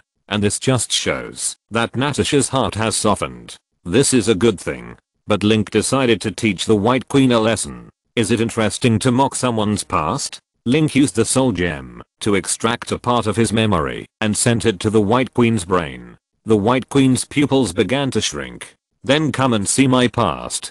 No, AHH. The White Queen screamed and struggled hard and actually broke the ice ball made by Link. The White Queen knelt on the ground dripping and screamed quietly, panicking like a dying madman. Tony and others were shocked. Link, what is in your memory? Natasha was also very surprised. Could it be that Link has a more unbearable past than me? Midona smiled disdainfully. What Link gave to this woman is the memory of his battle with Ganon. The White Queen will feel a huge pressure when Link faced Ganon, and she might go crazy. Being a hero is very difficult. Everyone was shocked. They had never faced Ganon, so they didn't know the horror that Ganon brought. After all, the Demon King is the Demon King, and even just standing in front of the Demon King is not something that ordinary people can do. That terrifying suffocating pressure was enough to crush the soul of an ordinary person. Everyone looked at the calm Link, and then at the terrified White Queen. This contrast gave them a deeper understanding of Link, the blonde boy they thought they were very familiar with.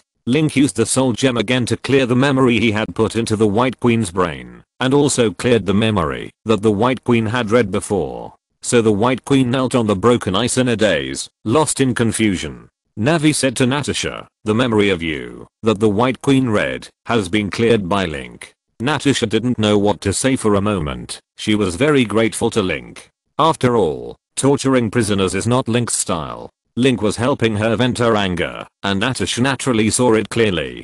Zelda said, first, lock this woman up in the prison of my Sky King city. The Asgardians will keep her safe. Once stimulated by Link's memory, this woman will be mentally stimulated, and she will not dare to read other people's memories again. Tony sighed. Without aliens invading the Earth has become chaotic. Rogers said, we should discuss the mutants with the World Security Committee. Welcome to vote and subscribe to support genuine works. Dear book friends, everyone has seen that the plot of the Avengers has ended and has begun to cut into the X-Men series, but I don't know if everyone welcomes the cutting of the X-Men plot. The reader's emotions and preferences are always my top concern. If you don't like the X-Men plot, I will end it immediately and start a new chapter. So if you have suggestions or opinions on the plot, please actively feedback to the author. The author's fan group number is 7,833,563,733. Welcome to discuss Chapter 538, the behind the scenes boss in the Avengers. Hello, my name is Charles. To be honest, I'm surprised that you would pretend to be ordinary people to go to school here. Charles communicated with the school and chatted with the 4 little Avengers in an empty classroom. Charles has a natural charm that makes people feel respectful. The 4 little Avengers sat obediently and listened to Charles. Mystique Raven stood next to Charles. Charles smiled and said, I think sincerity is an important prerequisite for communication. Have you heard of mutants? Quicksilver and Scarlet Witch looked at each other and said, we are. I heard that there are often accidents with superpowers recently. Charles smiled and said, me too. My ability is to control other people's thoughts. It sounds a bit like a villain. And this girl is my friend Raven. Her superpower is to transform into anyone. Raven smiled faintly and then turned into the appearance of Scarlet Witch. Vision looked at her and laughed. Great. You are as powerful as Loki. Raven frowned. Loki? There are people with the same abilities as me in this world? She always thought she was special and felt very lonely. But after hearing what Vision said, he developed a sense of identification with a man called Loki. Quicksilver shrugged. That's an alien. It was him who invaded New York with whales and lizard people. Raven's face immediately fell. Aliens. Charles smiled in surprise. He continued, you should be one of the Avengers. I'm curious, do you have a mission for this school? That's why you are lurking here. Spider-Man frowned and said, lurking? We are here to go to school. Charles was stunned. Then he heard Scarlet Witch say, yes. It was Link who suggested it, and then Captain and Boss Stark forced us to come to school, saying that this would prevent us from being out of touch with society. Charles clapped his hands lightly. This really makes me look at the Avengers with a new perspective. In fact, I have the same plan. So I plan to open a school to teach those young mutants. Come to my school to receive education and learn to get along with ordinary people and society. Quicksilver nodded. Great idea. Charles hesitated, but Raven was more direct and asked, are you willing to come to our school? The 4 little ones looked at each other and asked puzzledly, why should we go? Charles spread his hands and explained, to find companions. To no longer suffer from the suspicion of the outside world because of the revelation of our superpowers. To no longer hide from the outside world and to no longer be frightened. Quicksilver laughed dryly, but we have companions. We will not suffer from the suspicion of the outside world because of the revelation of our superpowers, nor will we hide from the outside world, and we will not be frightened. Spider-Man said proudly, we are the Avengers. We hide our identities just to be low-key, just low-key. Charles. Vision corrected Spider-Man. No, you are not an Avenger yet, you are at most a reserve. Scarlet Witch and Quicksilver also corrected. Besides, you don't need to go. You are not a mutant. Raven whispered to Charles. It seems we have come to the wrong place. Charles smiled elegantly. Also, we came here mainly to contact your Avengers headquarters and discuss some things. Spider-Man guessed. Don't you have money to run a school and want Mr. Stark to invest? Charles coughed. No, it's more important than this. It's about the survival of mutants. And how mutants can live in harmony with ordinary people. Scarlet Witch suddenly became alert and whispered to Vision, guess, this guy might be a bad guy. Let's take him to the Avengers and then use his ability to control other people's minds to turn all the Avengers into his puppets. We have to be careful. The corners of Charles' mouth twitched and Raven was speechless because the whispering between Scarlet Witch and Vision was too blatant. Charles said, indeed, my ability is too strong, and it is really hard to trust me. But, then I heard Vision still talking seriously to Scarlet Witch. What are you worried about? I won't let you become puppets. Besides, there are Link and Zelda in the Avengers. Their spirits are very strong, and they can't be controlled at all. Raven said disdainfully, you are wrong. No one in the world can escape Charles' mental control. Quicksilver spread his hands and said, no, accidents happen to Link all the time. For example, he beat up the last person who tried to control his mind, leaving a deep psychological trauma. Spider-Man said, since there are so many mutants in the world, this is a good thing. If the Earth encounters an alien invasion again, there will be a lot of combat power that can be used. Charles said, that's not the case. If you pay attention to the news, you will find that the world's suspicion of people with superpowers has become more and more serious recently. Even the Avengers have been implicated. Charles paused and said, I have a feeling that the future society will be torn into two parts because of the coexistence of mutants and ordinary people. This will lead to disasters and wars around the world. And I, a civilian, an ordinary academic professor, want to prevent this from happening. So, please let me talk to your people. By the way, who is the leader of your Avengers, Tony Stark or Captain America? The four little ones shook their heads blankly. I don't know. Charles was surprised. You don't know? Don't you have disputes over power within your organization? This is a difficult problem that every organization has to face. The four little ones continued. Really not. Everyone is equal. Of course, because we are young, we are always looked down upon. For example, we have to come here to study. Charles groaned for a moment. Then, who has the most say in your Avengers? This time, the four little ones were very decisive. It's Zelda. Charles, why? I know there is such a girl, but why does she have the highest say in the Avengers? Quicksilver said, because she is a princess. She has a very noble status, and Link listens to her. Charles rubbed his head. It seems that the Avengers are not the same as what the outside world says. How about, can I communicate with the Avengers? Vision smiled and said, of course. I'll call Boss Stark. Charles smiled. After Vision answered the call, he told the story. Then, Tony's voice came to Charles' ears. Of course not. Just now, several mutants almost demolished the Avengers base. One by one, their attitudes were so arrogant, I don't want to see them. Charles, welcome to Vote and subscribe to support genuine works.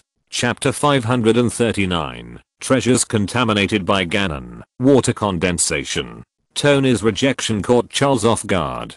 But another little girl's voice came from the microphone. She wondered, Charles, Tony, Link asked him to come to us. Tony's voice was a little puzzled. Why? Link, are you interested in that weird mutant? Vision just said that the guy named Charles also has telepathic ability. Zelda's voice came. It's okay. Let him come. Tony said to the microphone. Okay. Since Link allowed him to come, I can't say anything. Vision, you help me keep an eye on him. Once a mutant named Charles dares to use mind control on my territory, you will use the Mind Stone to counter him. Raven felt very hostile when she heard Tony's words, but Charles smiled slightly and thought to himself that Link seems to know something about me. The Black Emperor and the Red Devil ran over arrogantly and then were scared away by Tony's fierce fire. They were hiding nervously in an abandoned industrial plant. When Link and his companions fought against Ultron, they fought in this factory and were finally blown up by Ultron. The Red Devil complained, I told you at the beginning that the Avengers are not so easy to deal with. Look at them. They never took us seriously at all. Otherwise we would not have been able to escape. The Black Emperor was annoyed. Damn it. This group of hateful Avengers, they have been dominating for long enough. They are the ones who are in the limelight, and they are also the ones who enjoy admiration and fear. It's as if only the Avengers are special. At this moment, a deep and very bewitching voice came to the Black Emperor's mind. Child, I heard the great ideals in your heart. Since you want mutants to dominate the earth again, then come to me. I will lead the mutants to new glory. A new era has arrived, and no force, country, or army can resist it. The Black Emperor hurriedly stood up and said in surprise, who are you? How did you get into my mind? The Red Devil poked the Black Emperor's shoulder with his finger. No, I heard this voice too.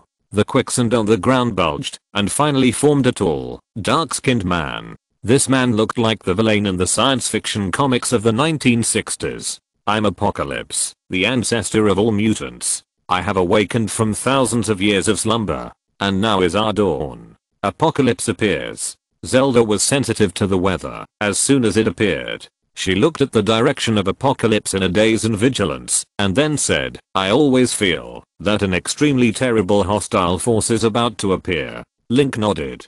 He had the same feeling. But he didn't have time to worry about it now, because the Master Sword had formed a layer of golden ice at some point. Like a silkworm pupa, Link could not feel the breath in the sword at all. Faye could not wake him up either. In this state, Link could not put the Master Sword back into the weapon space. Pepper timidly stretched out a little hand and curiously touched the ice surface. A layer of ice immediately formed on his hand, which scared him and he screamed. Link was ready to use the ice maker to help Pepper get rid of the ice on his hand, but found that his ice maker skill could not be used. Zelda waved her two white jade-like hands gently. The ice on Pepper's little hand melted. Pepper screamed in fear and jumped into Zelda's arms. "You scared Pepper?" Nori said in surprise. "I was wondering where the Master Sword got the ability to control ice." It turns out that the Master Sword absorbed the energy of Link's Ice Maker skill. What is Faye going to do? Link was puzzled. Zelda put her hands on the ice, and her two slender hands were immediately covered with a layer of ice. Pepper cried out in pain, and Zelda whispered, "I'm fine." Zelda inserted the power of light into the sword, and the golden ice immediately became brighter, releasing a dreamy light. Then, under the penetration of Zelda's power, the blade of the Master Sword began to turn red, and many cracks appeared on the surface. The cracks were deep red, as if there was magma surging in it. Zelda immediately moved her fingers, and the ice covering her fingers shattered. Midona hurriedly asked, "What's wrong with the Master Sword? Why would a transformation produce such a strange behavior?" Zelda said seriously, "I just managed to communicate with Faye successfully. The Master Sword is indeed transforming, and a large amount of energy is accumulated in the sword body. It is so hot that the sword body is about to melt and cannot maintain its body. Once the sword body can no longer maintain its shape, the powerful energy generated by the transformation in the Master Sword will gush out. As a result, the energy will not be able to escape sufficiently, and the Master Sword will eventually fail to degenerate." So Faye decided to borrow Link's ice skill to freeze the surface and imprison the energy in the Master Sword. Navi was stunned. "If you put it that way, the Master Sword is quite like a caterpillar. It can actually fail to transform." Midona, "Let's get the space gem. Just isolate the Master Sword into a separate space. In this way, her transformation energy will not be lost." Zelda said, "No, the space gem can't block the Master Sword." The voice of Goddess Hylia sounded at this time. Faye forgot to tell Link one thing. In order to be considerate of her master, that is, the transformation of the Master Sword does not rely solely on itself, but also requires the assistance of its master Link. The Master Sword needs the love of her master to pass smoothly. Link stood up and whispered, "What can I do for Faye?" Goddess Hylia said, "Go to the depths of the Pacific Ocean, where there is a water element left by the water beast Valruta when it came to the earth, and it has been eroded by Ganon's will and has deteriorated. You need to break the obstacles and take out the water condensation in it to stabilize the transformation of the Master Sword. Remember, even without your help, the Master Sword may still be able to survive the danger and complete the transformation. But I believe that, although Faye tried to persist in completing the evolution alone, she always expected you to overcome the difficulties with her. It's up to you, Link." Link nodded and looked at the Master Sword burning in the ice. He clenched his fists. Navi shouted happily, "Okay, a new adventure begins." Midona also said, "Yes, a new treasure." Pepper also raised his two tentacles, as if he wanted to follow. Zelda took Link's hand and said, "I'll go with you.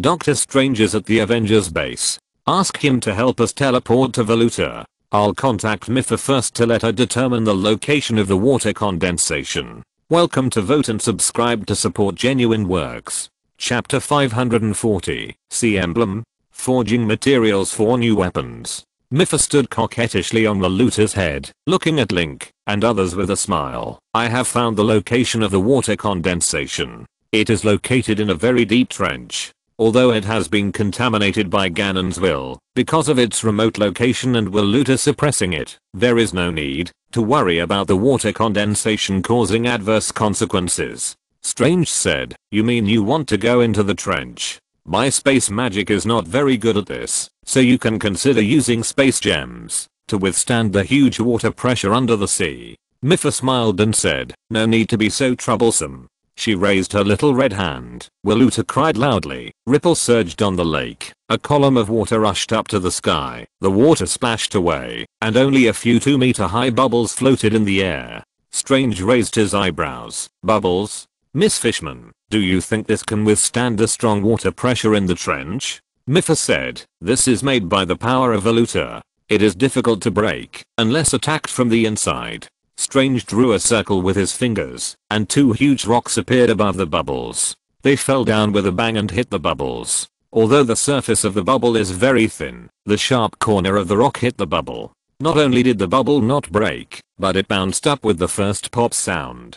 Bang! This is the sound of the rock falling from a high place into the sea. On the sea surface, you can vaguely see a few fish jumping up in surprise. Strange spread his hands and said, okay, I admit that I underestimated these magical bubbles. Then Link, Zelda and Mipha squeezed into the bubble and sank into the deep sea. Mipha told Link, just now, Valuta told me that when Ganon's power tampered with time and space and traveled to Earth, the 2 different world origins of Hyrule and this universe merged, and the huge water element in Valuta formed water condensation. Ganon's power caused the water condensation to deteriorate. Some strange monsters bred. I heard that they are a bit like Ganon's minions, but because they are in the sea, there will be some different changes. Before they knew it, Link and his friends had sunk to the dark waters with low visibility. Zelda and Link, 2 big light bulbs, slowly released the power of light, and 2 bright bubbles lit up the sea. Even with the bubble covering them, they still felt the intense underwater pressure, and the undercurrent was surging, so the bubble could not go down straight. In order to help Mipha and Zelda reduce the burden, Link then extended his light power, and a protective film formed on the surface of the bubble, and the invisible force suppressed Link's light power.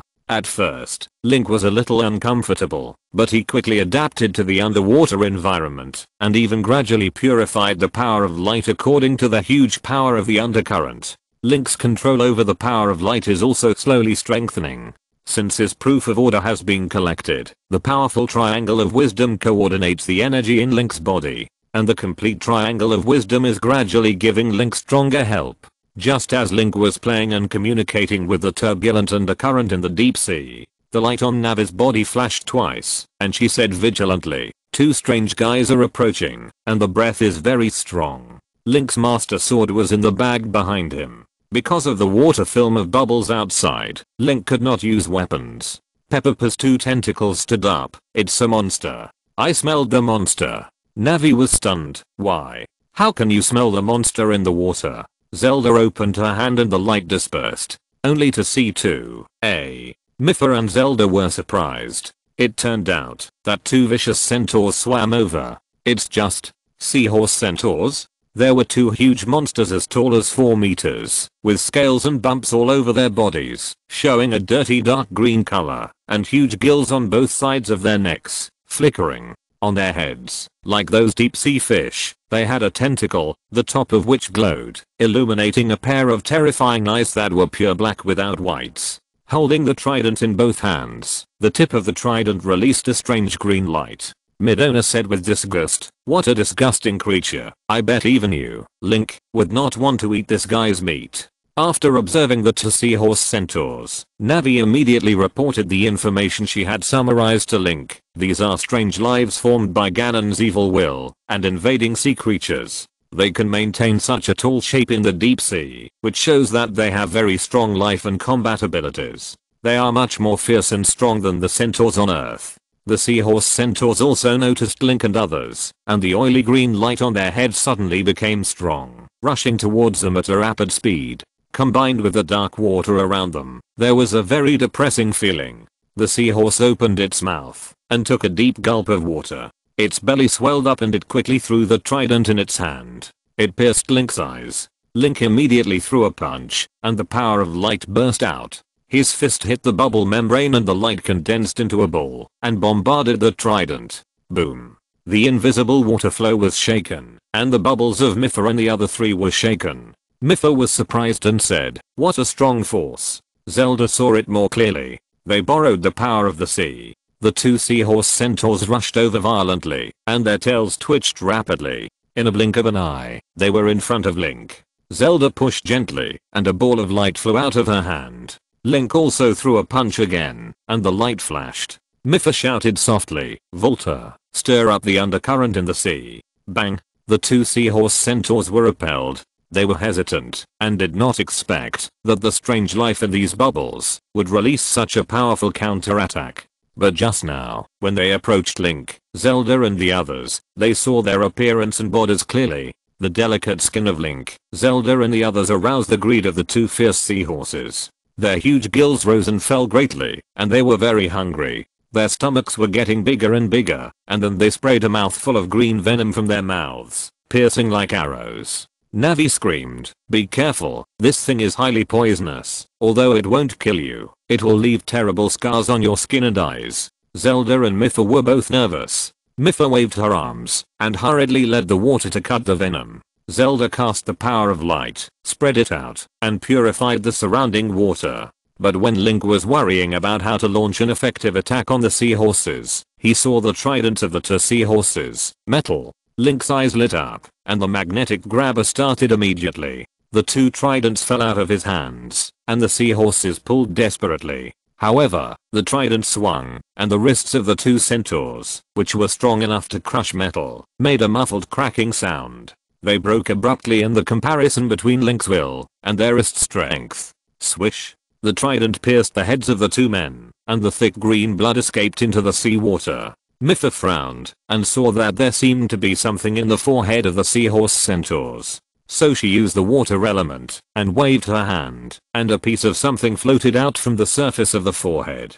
It fell into her hands. It was two silver metal badges of the Pisces cycle, shining and very beautiful. Mipha felt the gentle power of the ocean from it, which was completely opposite to the fierce and ferocious nature of the seahorse centaurs. Mipha said in surprise, "This sea badge has the power of the ocean, and it is also unusually strong." Zelda asked, "What can this thing be used for?" Mipha's face was shining with the luster of the sea badge. She said, "It is said that the original light scale spear was made by melting this sea badge. If there are enough sea badges, a spear that can draw the power of the ocean can be made.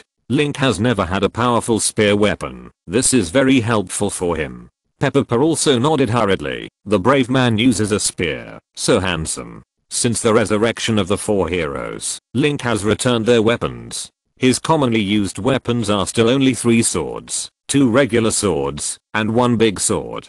This is a great waste for Link's proficiency in all cold weapons. Midona said happily, "Let me see the sea badge. Lend it to me to play with." Yaya was also very interested. She is a dragon, and likes this kind of shiny treasure. The blood of the seahorses spread out, and Navi said, "Everyone, get ready." The other seahorses surrounding nearby had smelled the blood of their kind. "They are coming," Midona said, just in time. "They are running over here without knowing whether to live or die, and provide Link with materials for forging a new gun." But after seeing the number of seahorses coming, Navi was a little dumbfounded. There are a lot of them. There were 12 seahorses appearing in all directions. These monsters were ugly in the deep sea, and so many seahorses surrounded them, which was even more terrifying. Zelda immediately said, "Mipha, you are responsible for dispersing the venom. Link, use the trident to attack me back and forth to assist you." Link nodded. These seahorses use sound waves to transmit information, and Navi intercepted some of it. But the information from these seahorses was very turbid and chaotic, and Navi only sensed messy malice and hunger. As expected, the seahorse centaurs did not show any team spirit. Instead, they pierced through the silent seawater with hideous faces, fighting each other. Link manipulated 2 tridents, picked up the corpses of 2 centaurs, and threw them away. Then he spun and poked at the first seahorse centaur that approached. The seahorse centaur swung the trident to block, but was picked away by Link's trident. The other trident pierced into his cheek and pierced out. Mipha exclaimed, "They are tearing the corpses of their companions." Link turned his head and saw the seahorse centaurs tearing up the 2 corpses he threw. These monsters in the deep sea are short of food, and it is common for them to kill each other. Link had planned to stop them with the corpses of centaurs, but he didn't expect this to happen. Link then obtained another trident. Lightning flashed on the trident, jumping on the 3 sharp thorns. Welcome to vote and subscribe to support genuine works. Chapter 541 Yaya's favorite sea delicacy. The tridents connected to each other, and the power of thunder was released. Suddenly, the dark sea was white. Because it was in the water, only a muffled sound was heard. The 12 seahorses who rushed violently were all electrocuted to death. Mipha used the element of water and waved her hand. 12 shining sea badges fell into her palm, like foreign coins in a pirate ship. Very beautiful. Midona smiled and said, Mipha, you can't take so many, just give them to me for safekeeping. So she gathered the sea badges with her hair and talked to herself. Mipha said to Link, we already have 14 sea badges. We need about 120 sea badges to make a spear that can carry your spear skills. And I see that the energy on the sea badge is enriched and it will resonate with each other. So once it is forged successfully, it will be more powerful than my light scale spear. Midona said, wow, do we still need so many? How long do we need to save money? Zelda's voice was much calmer. On the contrary, if we continue to suffer this level of attack, we will soon collect enough materials to forge Link's weapon. Another enemy is coming.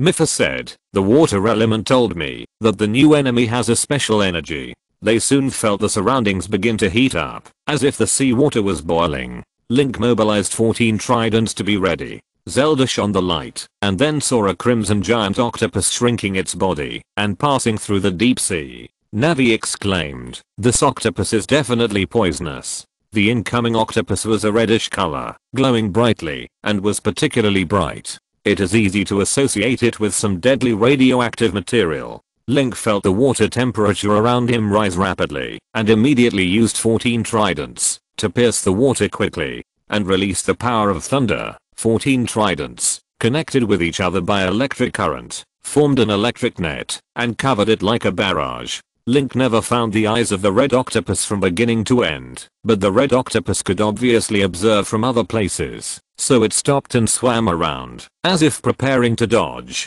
Link naturally would not give the red octopus a chance, and the electric net covered the red octopus's body immediately, and remembered the crackling electric light, which was like a dense rope piercing the dark sea. Midona asked, is a grilled octopus cooked? Bang! The trident suddenly burst open. A circle of red light visible to the naked eye was ejected from the red octopus, swinging over. Mipha immediately accelerated the bubble downward and dodged the red light circle. Navi said, Link, that octopus is absorbing your power. After the octopus's trident shattered, its body swelled more than 3 times, and its surface showed hideous lines like cracks in dry ground. Link clearly felt that the water temperature around him was getting hotter. The red octopus opened its 8 tentacles, opened its mouth on its abdomen, and squirmed its wet flesh in an attempt to devour Link and the others. Peppa cried out, ah, and shrank back in fear. Link put down Yair and Midona on his shoulders and neck. With a push of his shoulder, he was squeezed out of the bubble. Mipha quickly used the water element to create a small bubble on Link's head. I'll come out to deal with you directly after I've created trouble through the bubble. Link has already arrived in the deep sea, and the strong pressure in the water instantly squeezed his internal organs. If it was someone else, they would have already forgotten about the headshot at this moment, and Link himself was also very uncomfortable. He simply transformed his body and switched to Shadow Wolf mode. The Triangle of Wisdom mobilized a large amount of spiritual power to protect Link's body. Link's own light power was greatly stimulated by the external environment. Doesn't this red octopus like to absorb energy? A dazzling arc of electricity floated on Link's body. He rushed forward and swung out his wolf tail that gathered a huge amount of thunder power, hitting the tentacles of the red octopus. The red octopus shuddered and swelled again. The pattern on its body, like the cracks on the ground, became more and more obvious, as if it was about to tear and explode. Come again. Link summoned an arrow, bit it in his mouth, and swung it out, piercing the red octopus's head. Puff. The red octopus's head was directly pierced, and the arrow stabbed into the sea farther away and disappeared. Piercing the head of the red octopus was not a serious injury to the red octopus, but it caused a serious consequence to the octopus. That is, the energy accumulation in the body that was difficult to suppress had a breakthrough. Puff. The red octopus tore apart, and Link turned around and swam back into the bubble, hurriedly telling his body to wipe off the water. Peppa and Midona came running over. I'll help you wipe your hair. Mipha leaned down gently and asked in confusion, what did you bite in your mouth? Nori said in horror, Link, you can't eat anything. Link shook his head and his body turned into a human form again. In his hand, there was a round transparent bead. Pepper tried to touch it, but before he got close, he immediately retracted his hand and shouted, "It's so hot."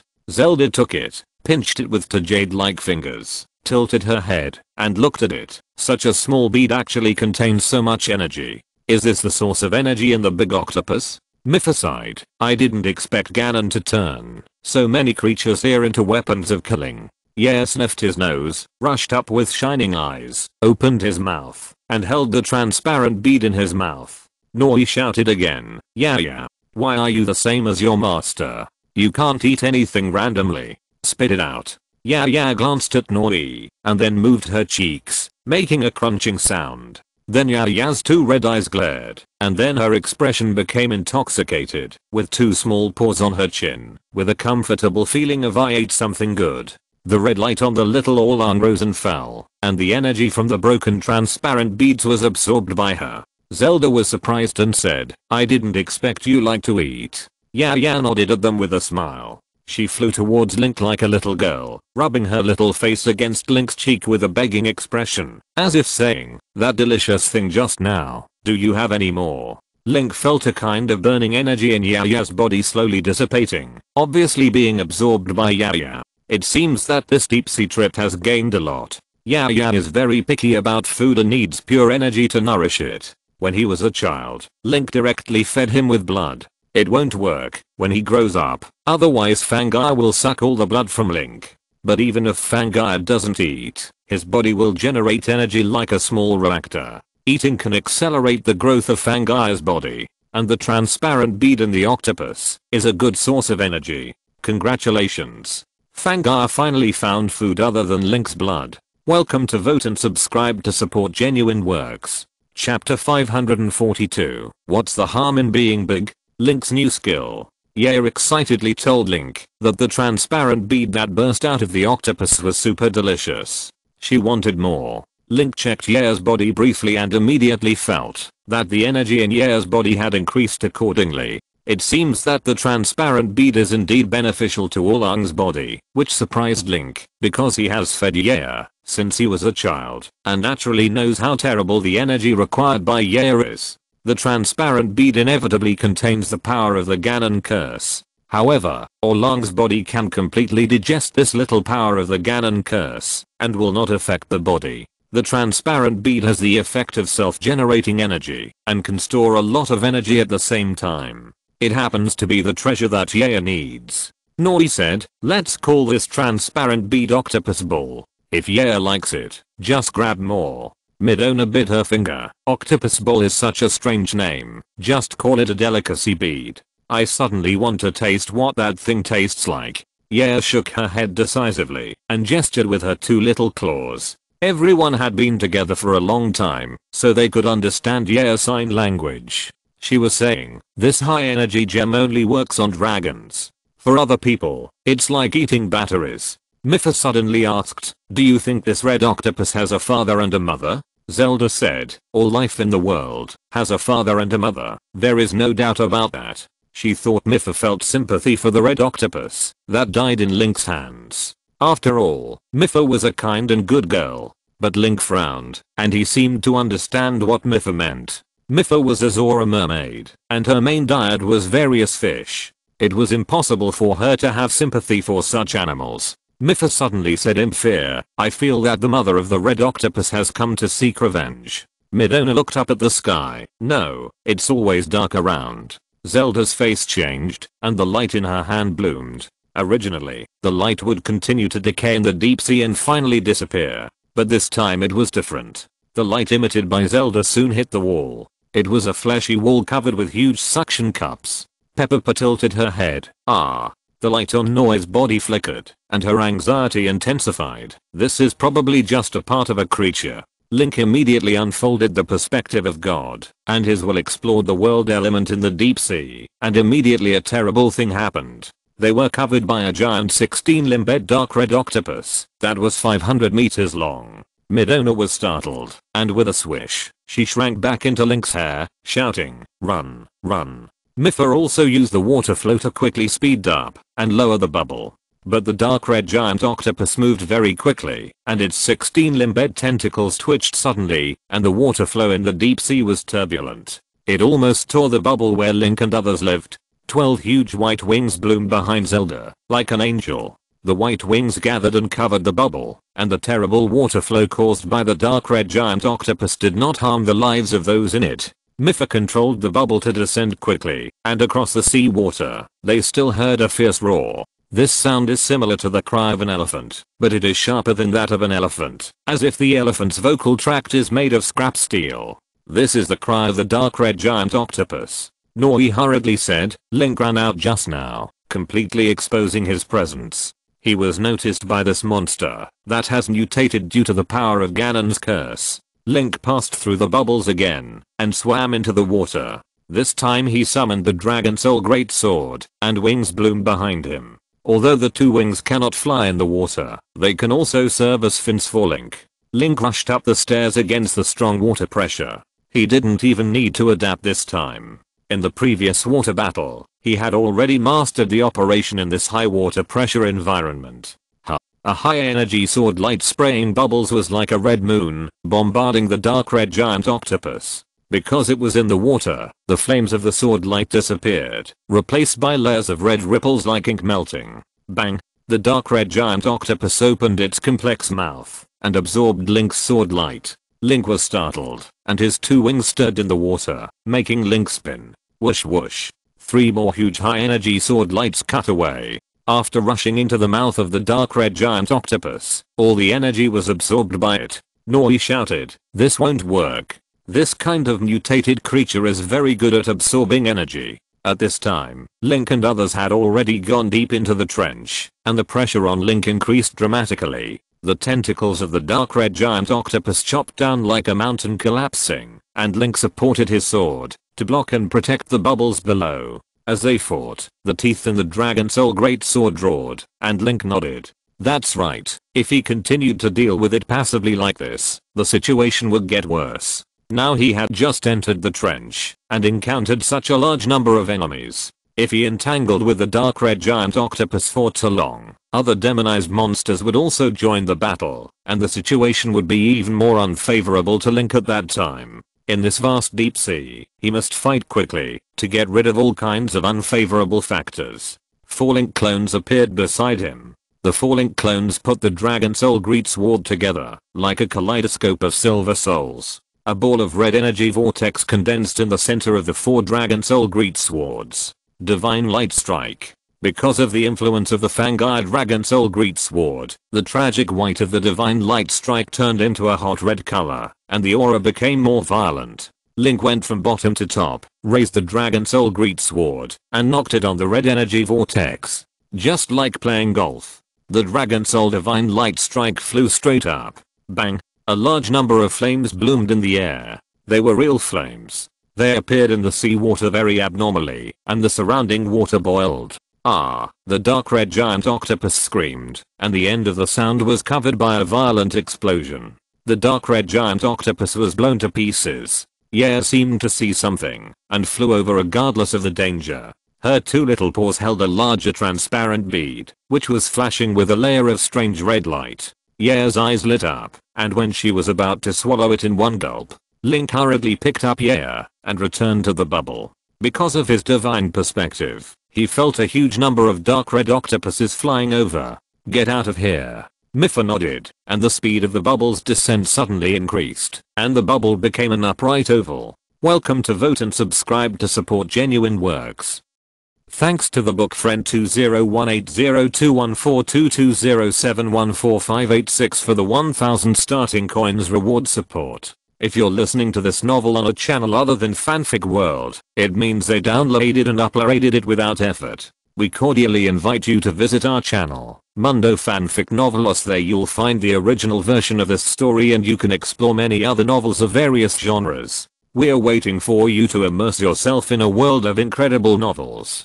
Chapter 543, The Power of the Triangle of Wisdom, Fish Form. As expected, a large number of deep sea monsters gathered from all directions, including fish, snakes, insects and other strange creatures. Deep sea creatures have been in the sea for a long time. They are blind and others are blind, so they grow randomly. Now they are disturbed by Ganon's curse power, and they are even uglier, and don't look like creatures on the earth at all. They are also very fierce, and it seems that they have no other use except fighting. This is the horror of Ganon. Just his slight influence is enough to make life produce such a strange mutation. This deep sea trench has become a breeding tank for monsters, constantly breeding terrifying creatures, and releasing terrible poisonous gas. The purpose of Link's coming to the deep sea is to find the condensation of water. They don't want to play with these strange creatures full of greed, bloodthirstiness and venom. So Link puffed his cheeks outside the bubble, holding the sword of the ancient hero, and attacking from all sides, to repel the deep sea monsters. Mipha accelerated the sinking of the bubble, and continued to go deeper to the surface of the water. Link's ancient warrior sword flew around like a spirit. The power of light escaped, and he was in the deep sea, much more dazzling and shining than in other places, becoming the main target of many monsters. Link fought very hard. The huge water pressure around him had a great impact on him, just like it was difficult for ordinary people to move in gradually drying cement. Those deep sea monsters also aimed at this point, and began to attack Link in groups, trying to make him embarrassed, until fatal mistakes began to occur. The seahorses gathered together, like a cavalry regiment driving on the prairie, and even more like a gust of wind sweeping in. On the other side, there was a new monster, a black shark with a rotten body and a fish mouth like a chainsaw. He did not emit light, but rushed in quietly like a ghost, waiting for the opportunity to strike a fatal blow. Mipha looked at Link, who was busy in the sky. She was very worried, with her two red hands clasped on her chest. Link looks a little dangerous. Can we help him in any way? Midona also looked up uneasily, her round face full of worry. Really, this guy is so stupid. He was bitten by that shadow shark just now. That sneaky creature must be poisonous. I'm so worried about Link. Zelda shook her head. No, we just need to do our best not to disturb him. Look, Link's movements are getting faster. Mipha said, yes, a little. Zelda nodded and said, because Link has completely adapted to the environment in the deep sea. This is what makes him special. He is particularly good at reading the battle situation. Those terrible deep sea monsters have missed the best opportunity to attack Link. Now is the time for Link to start fighting back. Link also slowly grasped the sword of the ancient brave, and Navi, who was loyally accompanying him in fighting the deep sea, muttered, okay, let's start the counterattack. With a sudden jelly shake of his arms, Link's spiritual energy circulation suddenly changed and began to be completely released, merging with the deadly water pressure around him. Swish! Link's wings flashed, and he quickly dodged the attacking deep sea monsters, leaving no obvious ripples in the sea water, like a dreamy jellyfish. The group of seahorses and ghost sharks collided fiercely. Both were bloodthirsty monsters good at fighting. Both sides were bloodthirsty and aggressive, and they were like attacking. Nori said, fight back at them. Link nodded. He took out the thunder bow, and his arm seemed to be about to leave an afterimage. The bowstring made a sound like a dense explosion. Bang bang. A large number of arrows flashing with lightning pierced through. Explosions were caused in the group of monsters fighting together, and the water waves were shaking. A muffled groan came from behind Link. He didn't even look at it, and turned back to see a sword light flashing across. The light golden sword light condensed into a glow like the sea surface, and directly cut the dark red giant octopus that was trying to sneak attack in half. At this moment, Link seemed to be fighting on land and in the sky without any obstacles, and his body was incredibly fast. The strange way the power of light operated on his body made the light on his body form a faint vortex. This was the new way of operating the power of light that Link figured out in a short period of time, and through a large number of battles, the swimming fish form. Link gave up using the power of light to directly counter the high intensity water pressure, and took the risk of infiltrating the power of light into the deep sea water flow, integrating his power with the sea water.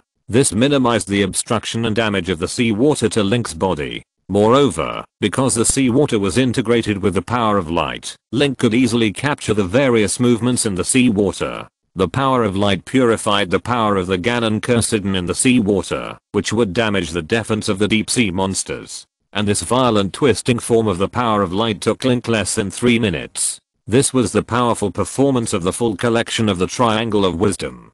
Bang bang bang. Link's fighting power was completely exploded. Sword flashes past, and deep sea monsters exploded one after another. Link shuttled back and forth, with broken monster corpses all behind him, and the seawater was filled with blood. This attracted more monsters to approach, and greedily more came. Link rushed over and solved them with a few sword beams. Another wave came, and he rushed away again, destroying them in one fell swoop. Then another wave came, which made Link upset. He was in no mood to compete with this group of fighting creatures that could not communicate and had only killing intentions in their hearts. Are there more and more of them? Link snorted softly. Then a strong light was released from his body, and the power of light seeped into the seawater in large quantities. Wherever it passed, the dirty seawater caused by Ganon became clear. Navi immediately flew into the bubble and said to Zelda, "Princess, Link needs your help." Zelda could also guess what Link wanted to do, so the light on her body bloomed more and more. Two light spots, one above and one below, flickered like stars. The surrounding deep sea monsters, deterred by the dual power of light from Link and Zelda, stopped their fearless serial attacks. Dang dang. Link's dragon soul greatsword and the ancient warrior's greatsword struck each other, and the trembling sound of the swords accompanied the floating blood, but Link's will full of confidence and fighting spirit was conveyed. Either die or leave. The monsters there immediately scattered and disappeared in the dark waters. Navi shouted, "Yeah. They are finally scared."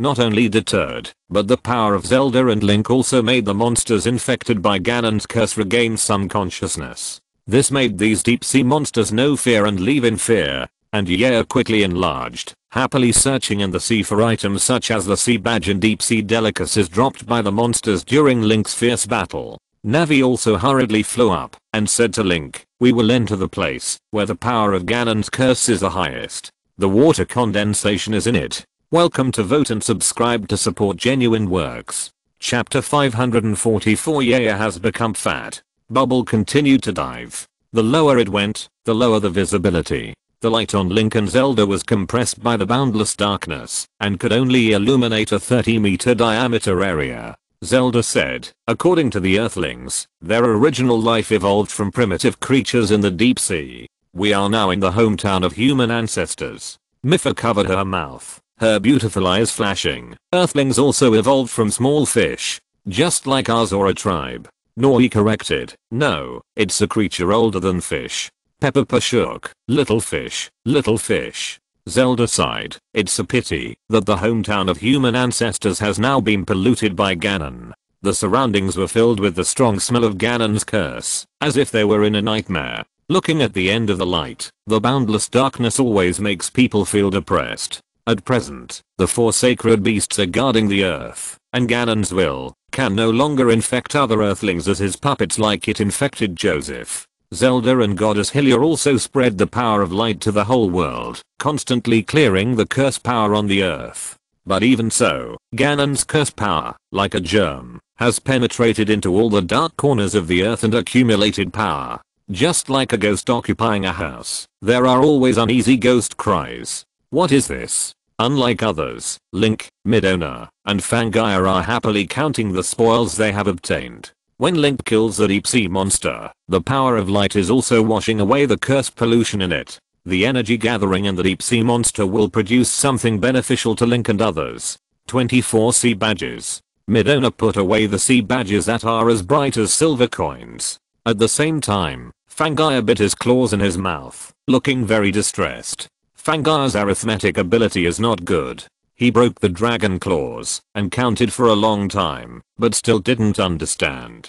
She was a little angry, so she grabbed 2 delicacies and stuffed them into her mouth, chewing them like candy. Midona said, "There are 31 delicacies here. You can't eat them all." Yea grinned threateningly, trying to scare Midona. Midona was not scared by Yea. She said, "You can't eat too much. Eating too much will cause serious consequences." Yea shook her head arrogantly. "Humph. Yea doesn't believe it. You are lying." She bent her 2 front legs and put all the delicacies under her body, like an old hen protecting her chicks. Then she stuffed another delicacies into her mouth, crunching, crunching. Nori screamed, "Yeah, your body." Link was also shocked. Nori screamed scared, "Yeah, She quacked twice, wondering what happened. Mipha and Zelda also looked over. They looked at each other strangely and said with a smile, yeah, you've become fatter. Ah. Yeah screamed like a child and turned to look at her body. Dragons have long necks.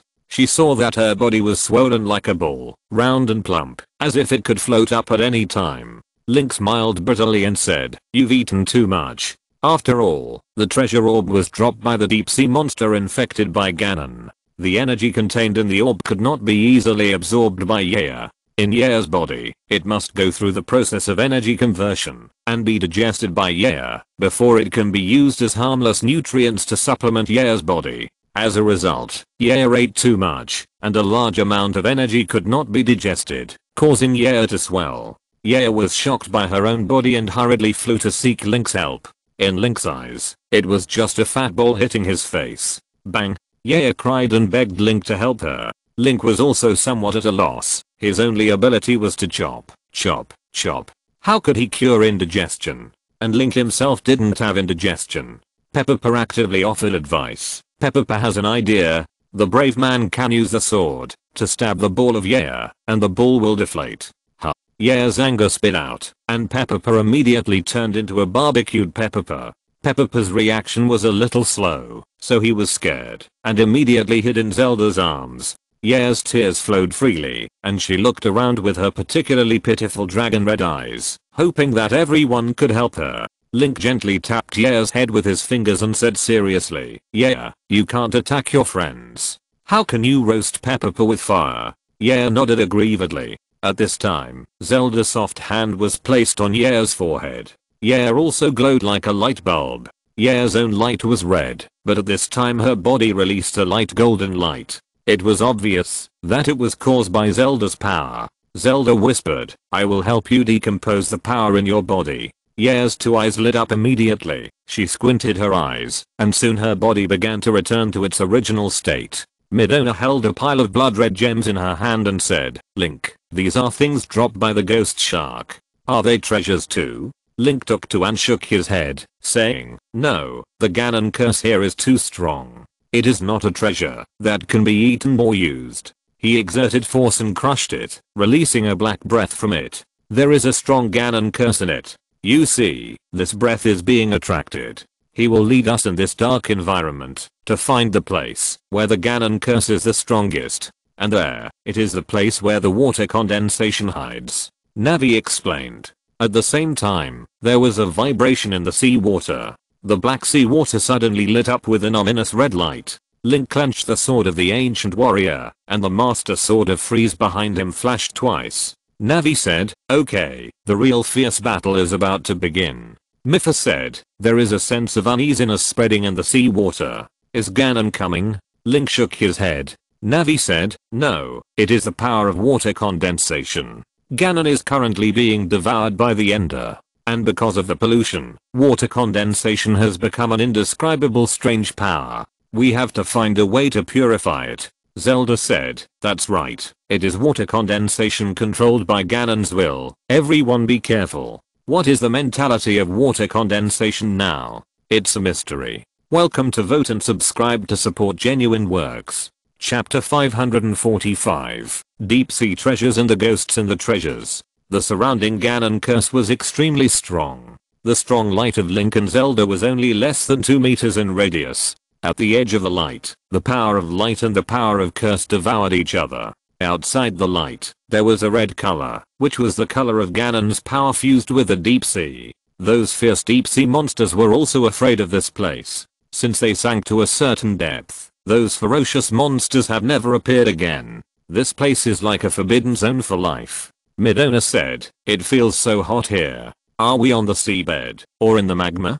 Mipha said, "The water temperature here is at least 90 degrees, which is caused by the power of Ganon's curse. The power of the curse is always like this, burning and ugly." They soon came to the bottom of the trench. Link opened the god's perspective and explored 360 degrees without dead ends. There was no life here, only densely packed broken fish bones. The Ganon power was so strong that even microorganisms could not survive. Nori suddenly shouted, "Treasure! A huge treasure!" Midona became interested and put her face on the edge of the bubble, looking eagerly. Where? Link and others swam over. They immediately found a dilapidated ship, which looked like it was from the 19th century and was severely damaged by the harsh seawater environment. Mipha said, even here, there are traces of humans. Midona got into a small bubble created by Mipha and came to Link. There were dots of gold coins outside the ship. They dived into the damaged ship and saw a large number of gold coins and treasures piled up inside. Midona blew a deep breath, and the power of shadow spread out, blowing away the mud covering the treasures, revealing their original bright and dazzling prototypes. A dazzling array of treasures, piled here, scattered randomly, glittering with a beautiful golden luster. There are so many of them that they are even dangerously heavy, which can more or less explain why the ship sank. If it were taken to human society, it could be squandered for 5 generations. Midona's eyes also flashed. There are so many treasures. No one is watching over it here. How about we hide them privately? Nori asked. Midona, you are the princess of the Shadow Kingdom after all. Why do you love treasures so much? Midona shouted. I just like it. Zelda said, these treasures and gold coins look like the products of South American civilization. They should have been looted by the colonists at that time, when they excavated the ancient monuments. Mipha said, look, there is a skeleton there. The skeleton looked very thin, and Zelda judged it to be the corpse of a young girl. The corpse seemed to have been tortured. Her left hand was missing, and there was also a wound on her head. But what was weird was that there was a strange horn on the forehead of the skeleton, which made the whole head deformed. Zelda sighed and said, it was a girl born with a deformed head. This explains why there are so many wounds on her body, and why she was on this European colonist ship. Because of her congenital deformity, she was feared and hostile by her hometown people. Therefore, she was abducted by those colonists with bad intentions and used as a monster for exhibition to gain profits. Link suddenly felt uneasy. Navi said, how strange. We came here to find the water condensation. Why is the breath of water condensation gone, and the breath of Ganon's curse is gone? Midona immediately said in a deep voice, be careful. The girl's body that Link and others felt sorry for suddenly had a lot of Ganon pollution coming out of it, rolling like boiling tar, and driving the lower jaw of the skeleton to move up and down strangely. It was like a cursed corpse grinning wildly. Zelda said, Link, be careful. There is a remnant soul full of resentment hidden in this corpse. She has absorbed the power of Ganon's curse and the condensation of water. Who knows what kind of monster she will become. Be careful. Everyone quickly left the broken ship. The broken ship burst open with a bang, and gold coins, various treasures, and priceless South American antiquities were scattered on the sea. Midona's eyes sparkled. It's so beautiful. But soon, a monster that made everyone feel unhappy rose from the exploded broken ship. This is a creature that looks like an octopus and a starfish, with countless tentacles, covered with black scales and barbs, and at the top of each tentacle, a ferocious big mouth opened, full of messy teeth like deformed cactus thorns. This monster expanded rapidly, just like the reproduction of bacteria. As she expanded, the breath of Ganon's curse and the power of condensation of water burst out. Zzzzzzzz. The seawater was filled with strange electric current sounds. Ganon's deep voice came from the multi-headed monster. Unexpected encounter. Arrogant hero. Deep sea disaster Ganon. Zelda held her hands to her mouth and shouted to Link, the water condensation is inside this monster's body. Link nodded and stabbed with the sword of the hero. A long sword energy was drawn obliquely, and the pale golden light illuminated the tentacles of Deep Sea Disaster Ganon. Crack. The top of the tentacles of Deep Sea Disaster Ganon opened a big mouth full of fangs, releasing a dark red light from it, and Link's sword light collided with the light. Countless tentacles rushed towards Link, and Link walked through them, with sword light shooting out. Instantly, 4 tentacles were cut off by Link. The power of the Triangle of Wisdom was activated. Link's speed increased, and the god's perspective captured the attacks from all around. He flapped his wings and quickly sneaked and dodged in the water. He was swimming in the fish state, and his speed was extremely fast. He attacked the center of Deep Sea Disaster Ganon like lightning. Just when he hit the center of Deep Sea Disaster Ganon, Ganon released a strong black lightning. Link raised his shield to block it, and the black lightning bounced back to Deep Sea Disaster Ganon's body. Bang! It's not over yet. This is a battle against Ganon. Link didn't have any idea of being arrogant. He immediately summoned the other 4 clones. The 5 Links prepared the Divine Light Strike and stabbed it with a sword. The light column rushed straight to Ganon's body, and the sound of electricity on Deep Sea Disaster Ganon suddenly became dense. When the Divine Light Strike was about to attack Deep Sea Disaster Ganon's body, it suddenly flashed twice and turned into a light spot. The power of the Divine Light Strike was absorbed by Deep Sea Disaster Ganon. Nori screamed, "What's going on?"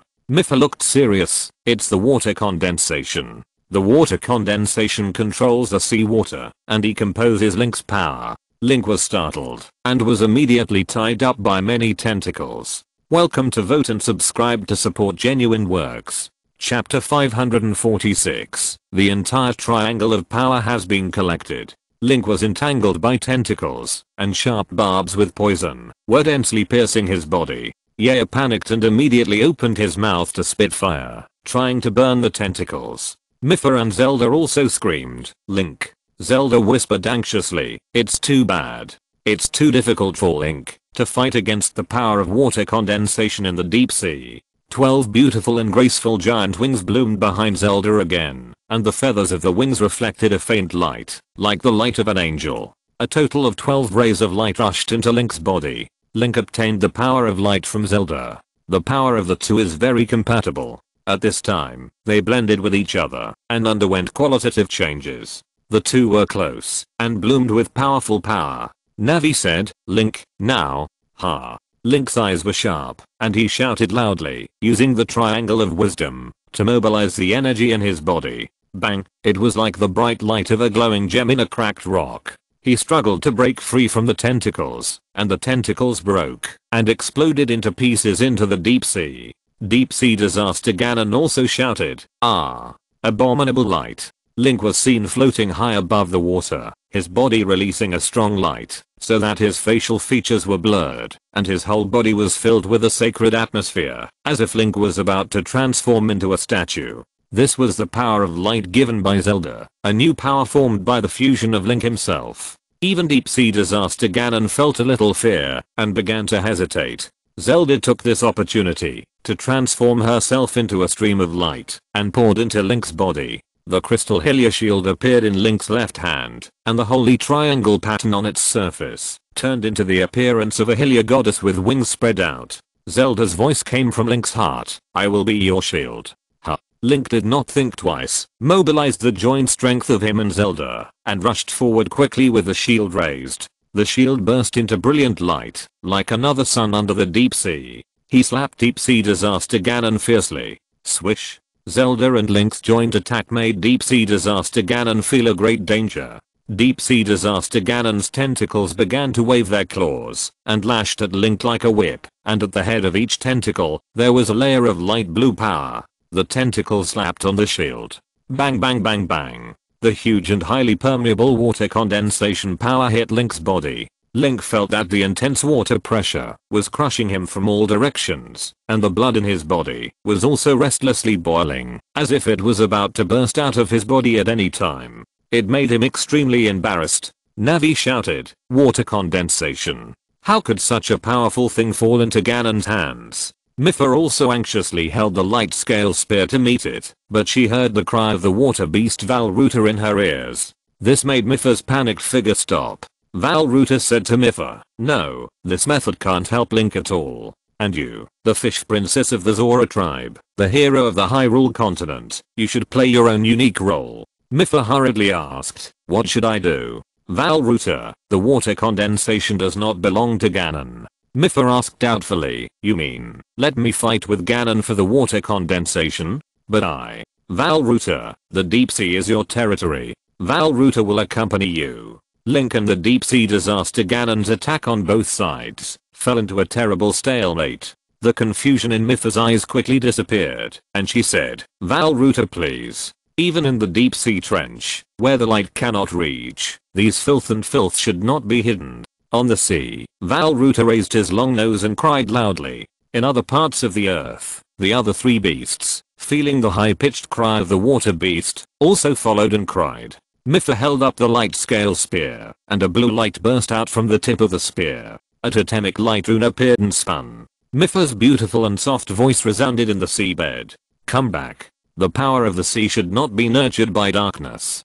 Deep Sea Disaster Ganon shouted, water condensation. My power. Mipha used the power of the water beast to compete with Deep Sea Disaster Ganon for the power of water condensation. Link felt a great reduction in resistance. He once again made a concerted effort and slapped Deep Sea Disaster Ganon with his shield. Holy shock. Bang. Crack. After Link's shield, which was filled with holy light power, bombarded Deep Sea Disaster Ganon's body, the power disappeared like the potion in the syringe, and cracks of light appeared on Disaster Ganon's body. Mipha raised the light scale spear backwards. Pa, pa, pa. The countless tentacles of the Deep Sea Disaster Ganon burst open one after another, turning into Ganon pollution scattered on the seabed, and soon turned into light black sewage and dispersed. In the sewage, shining ice crystals gathered in front of Mipha. Mipha hurriedly raised his hands. Bang! The cracks of light on the Deep Sea Disaster Ganon's body further enlarged, and he said solemnly, You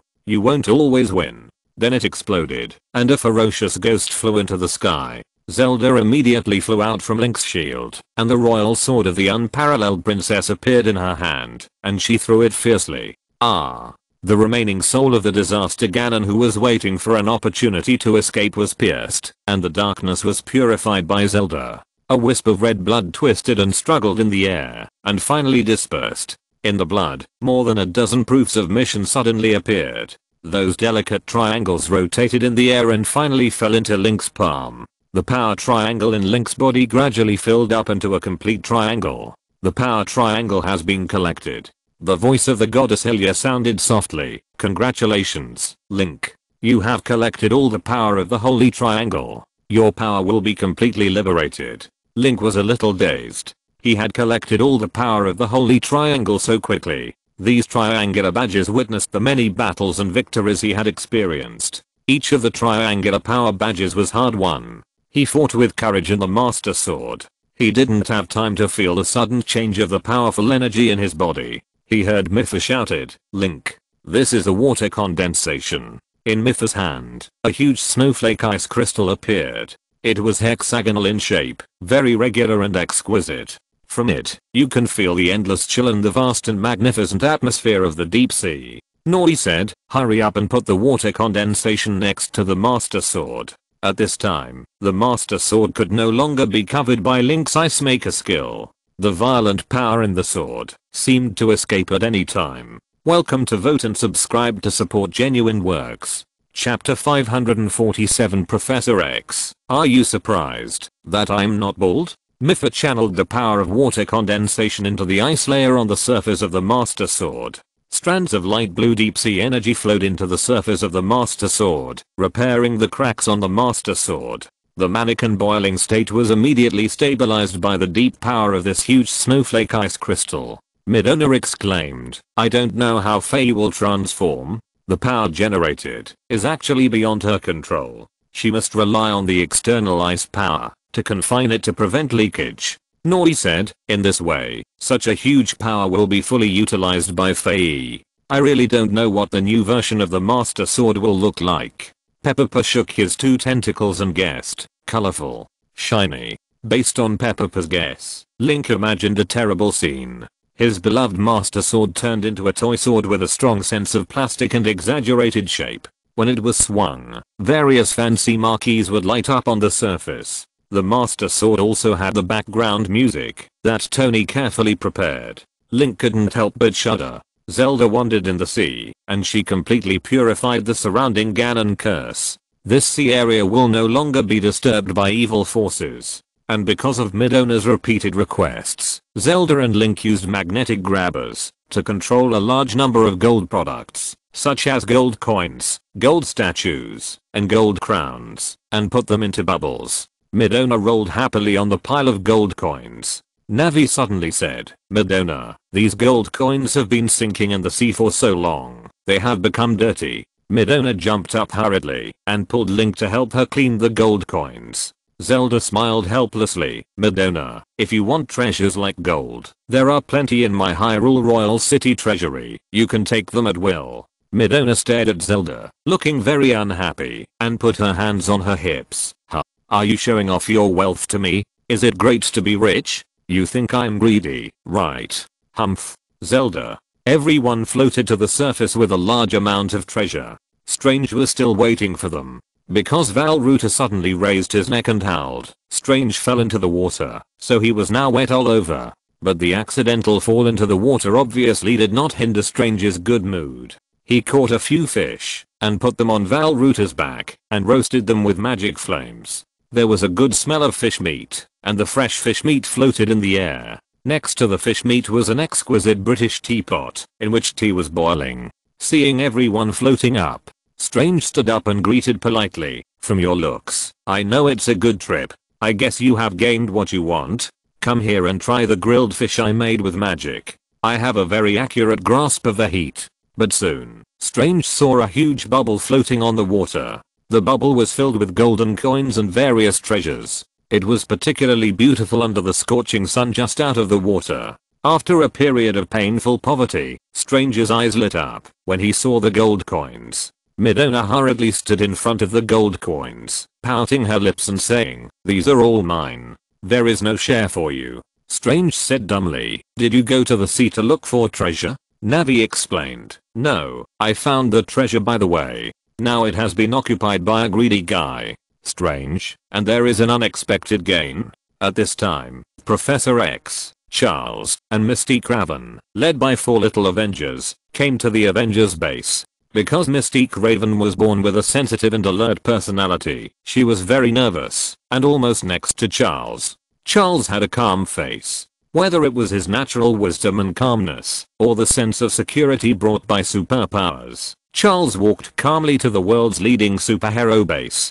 Vision comforted Raven, "You don't have to be afraid. The purpose of the Avengers is to protect mankind. We won't hurt you. Everyone is very friendly. Everyone is a good person." At this time, thunder came from the sky. A handsome man with a thief-like appearance was seen falling down in a hurry and running away quickly. Half a second later, the place where he landed was struck by thunder and turned into a charred black color. A tall and barbaric man with long hair, who unexpectedly had a kind of transcendent and noble aura, fell down, holding a hammer and roaring, "Damn Loki, I'm going to put your head into Medusa's mouth." The 2 brothers of the gods chased after him nervously. Raven's face changed. "Why do I see one person chasing another person?" Vision said, "It's okay, they are brothers. This kind of thing is common. Yesterday I saw Loki trying to tie up the drunk Thor and send him to space on a rocket." Raven was shocked. "Are you sure they are brothers? Are you sure they are friendly?"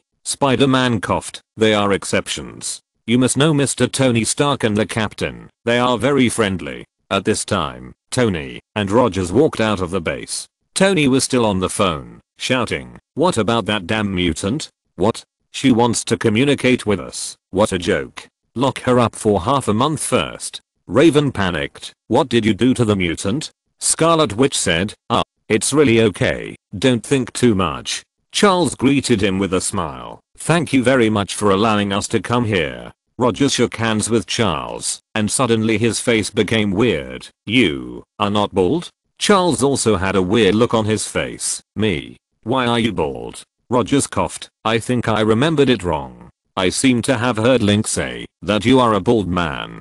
Charles shook his head decisively. "Impossible. I will never allow myself to accept that I'm a bald man in my life." They came to the base, which was accidentally damaged by the battle between Black Emperor and others, and the sofa exploded. So they sat at the bar.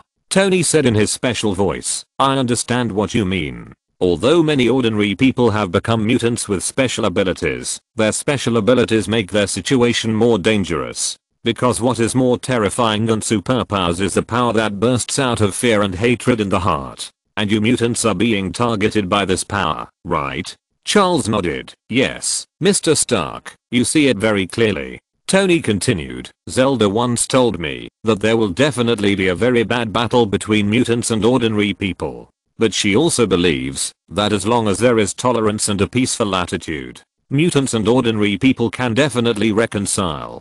Charles was moved. Is this what the Princess of Hyrule said? I really want to meet her. Quicksilver interrupted. Who to meet? There are many kinds of Zelda. Charles. Welcome to vote and subscribe to support genuine works. Chapter 548 Mutant Isolation Plan.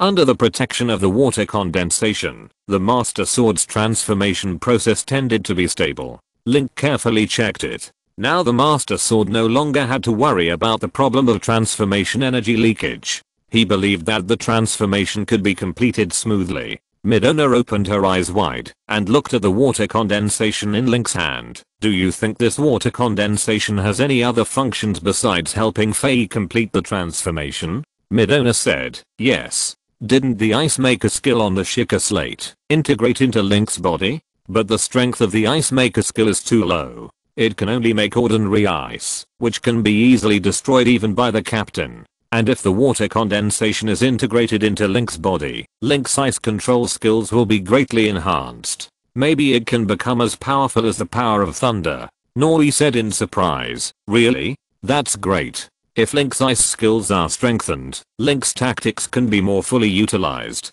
If you have ice skills as strong as the power of thunder, it will greatly help Link in both combat power and tactics. At present Link's power is very strong, but the factor of victory depends not only on strength, but also on the reasonable application of strength. When fighting Hela, Link relied on multiple fighting methods, quickly switching weapons, and using endless tricks to suppress Hela, relying on the thickness of Link's fighting skills. This is where Link must pay attention. Ice control skills can expand Link's tactical range. But Midona didn't care. That is to say, the ice blocks made by Link in the future will be difficult to bite. They returned to the Avengers base. At this time, Professor X was discussing with Tony and Rogers. Tony and Rogers no longer had the fear and deference they had before.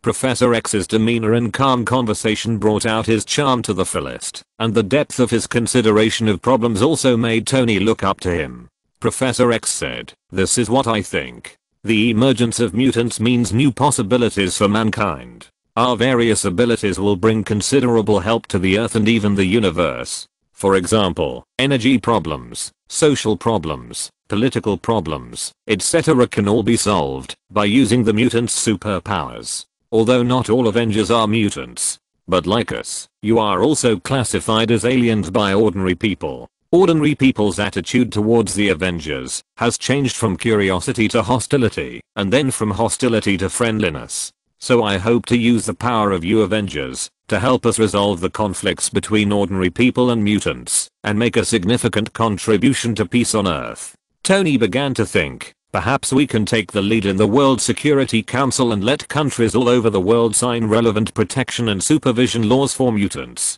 Mystique Raven said in a cold tone, "Are we going to put monitoring bracelets on us and expose us to the eyes of the supervisory department 24 hours a day? There is no freedom, no privacy, and the entire Earth is a big cage." Tony spread his hands and said, "You have to understand one thing. Among a million mutants, as long as there is a bad guy who wants to use his superpowers to do bad things, it is enough to destroy the image of mutants in ordinary people. You still need to get a driver's license to drive a car, because cars can kill people. Mutants have superpowers, and there should be laws to supervise their superpowers, so that they will not be abused for their own selfish desires." Rogers frowned, but he didn't say anything. He knew Tony's point of view very well. It was for the good of mutants to supervise mutants, but things were not as simple as Tony thought. Raven shook his head and said, "No, once they are monitored, mutants are characterized as carriers of the possibility of crime. The possibility of crime and the crime itself are very easy to confuse." Tony spread his hands and said, "We can gather the mutants and put them in an area. Isolate them from ordinary people. If two different races don't come into contact, there will be no conflicts." Raven agreed with Tony's point of view. But Rogers and Professor X said in unison, "This is absolutely not okay." Tony was puzzled. Why? Then Zelda's beautiful voice came from afar. "Isolation will lead to misunderstandings, and misunderstandings will give rise to fear. The less we understand, the greater the differences. Separating mutants from ordinary people will lead to a worse global war." Professor X nodded. "Yes. Yes, this is Princess Zelda. Really? She feels like a princess. He stood up. Soon he noticed Link's gaze, which was curiously looking at his forehead, which made Professor X feel a little uncomfortable. Rogers also said, Tony, I was born in the last century and lived in the era when violence was most rampant. I know very well that isolation is definitely the worst decision. The conflicts between races will not disappear in isolation, but will only be delayed and magnified. Tony pursed his lips. Really? He stood up and greeted Link and Zelda. You came back so quickly. The weather suddenly became very bad just now, and the four sacred beasts were yelling. I thought you needed support. Zelda smiled and said, it's okay. Link is very brave. Disaster Ganon was defeated by him and Mipha together. Rogers and Tony's faces changed. Ganon? Just when we were drinking tea, you went out to fight Ganon? Nori explained. To be precise, the battle was against a piece of water condensation polluted by Ganon's will. Midona controlled the reality gem and sent a large number of gems and gold coins to the Sky King city. It was bright outside. Quicksilver and Spider-Man saw the gold coins controlled by Midona and shouted, is this the treasure you found during your adventure? Link nodded. Spider-Man regretted it very much. Link, you must call me next time there is such an activity. Zelda bowed slightly to Professor X. Hello. Link told me that you are a wise man with profound thoughts. Professor X and Link looked at each other. He suddenly became very curious about what Zelda and Link were thinking at this moment. He could not help but release his thoughts to read the information in Link's brain. But when Professor X's will was about to touch Link's brain, he stopped his actions. Because Link's eyes were very clear, like sapphires. Anyone who saw these eyes would involuntarily calm down and feel peaceful. Professor X suddenly woke up. He immediately stopped trying to test Link's thoughts, because it would bring bad consequences to both parties. Charles has the ability to control people's hearts. He can order others to do anything, including suicide. But it is precisely because of this that Professor X also deeply knows that only honesty and mutual respect are the best means of communication. Those who try to pry into other people's hearts will never gain the trust of others. Welcome to Vote and subscribe to support genuine works. Chapter 549 Apocalypse declares war. Just when Professor X wanted to spy on what Link was thinking, Link noticed it almost instantly, but he soon felt that extremely strong will retreat, and nodded slightly to Professor X. Professor X immediately knew that his thoughts were noticed by Link, and couldn't help but marvel in his heart. This boy is so perceptive. Zelda and Link looked at each other. If there is anyone in this world who is not afraid of Professor X's mind control, then Link and Zelda may be the most confident couple. Their souls have undergone many transformations, and they are protected by the goddess Hylia. Professor X can control the minds of almost everyone in the universe, but facing Link and Zelda who come from another world and are protected by gods, he can't touch the spiritual world of the two. Professor X smiled and said, thank you for inviting us here. I heard that the Avengers base was attacked by several mutants before. Under such circumstances, you still have no prejudice and hostility towards mutants, which proves the tolerance and greatness of you Avengers. Zelda shook her head and said, no, Wanda and Peter are also mutants. They are our companions. We have no reason to be hostile to mutants. Mystique frowned and looked at Zelda. Like Professor X, she had a strange idea. She wanted to transform into the appearance of Princess Zelda. So the blue-skinned girl next to Professor X turned her skin like petals and quickly turned into the appearance of Zelda. Pepper opened his mouth wide. Wow. The same transformation as Loki. Tony whispered, hey, change back quickly or Link will beat you up. Link frowned. Mystique said, I don't mean anything else. I just want to try to transform into your appearance. As expected. Mystique shook her head and said, your appearance is very special. I can't imitate it. Although Mystique transformed into the appearance of Zelda. But for some reason, there is always a strange sense of disharmony in the facial features and temperament, as if it is a fake person. Standing next to Zelda, even passers-by who are not familiar with Zelda can immediately tell the huge difference between Zelda and the fake Zelda incarnated by Mystique. Mystique can transform into the appearance of anyone in the world. But she can't do it for Zelda. Tony sneered and laughed. Your imitation is too poor. Professor X was a little shocked. Unlike Tony, Rogers and others, he lived with Mystique day and night. This was the first time that Mystique failed to imitate someone. Mystique stared at Zelda in a daze and said, "You are different from others. You are special." Zelda smiled slightly. Mystique was a little moved because she knew that Zelda's smile at this moment was unique. It was a beautiful smile that no one could imitate. Navi rushed to Mystique and said, "Little girl, you should know your limits. Don't imitate others casually. It's disrespectful." Mystique saw a little elf running to Link and scolding her. Although Navi's voice sounded very childish, Mystique was still a little flustered for some reason and quickly changed back. Navi was still admonishing Mystique. "Last time, someone, Loki, tried to transform into the appearance of Princess Zelda, but was beaten up by Link. So don't do this kind of thing in the future."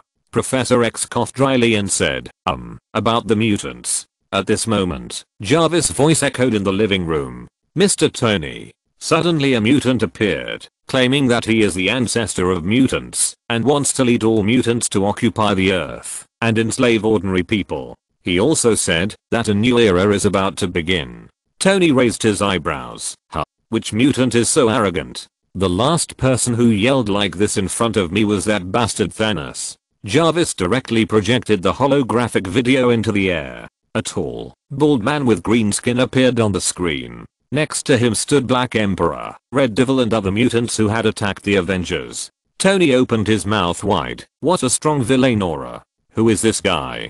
He looks uglier than Thanos."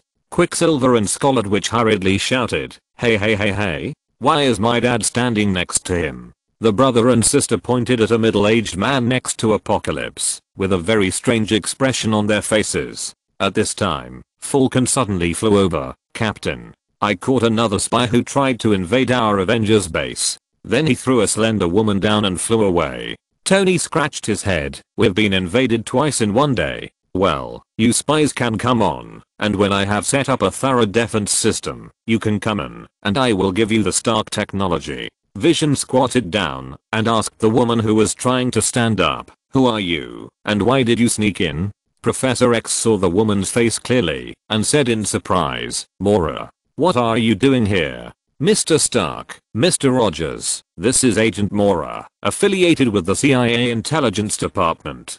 Tony snorted. "The CIA dares to intrude into my territory? Jarvis, get ready for my Dorian torture." Mora rubbed his shoulders and stood up and said, "Wait, I have something important." Tony said disdainfully, "Important thing?" Mora pointed to the holographic image of Jarvis and said, "About this mutant who is issuing arrogant statements to the world. Him, Apocalypse. Information about him." Tony became interested now. "Tell me about it." Mora said seriously, "Apocalypse is the first mutant on Earth. Because of an accident, he was sealed under a pyramid for thousands of years. He woke up recently. He is almost the most powerful mutant and has immortality and the ability to control everything."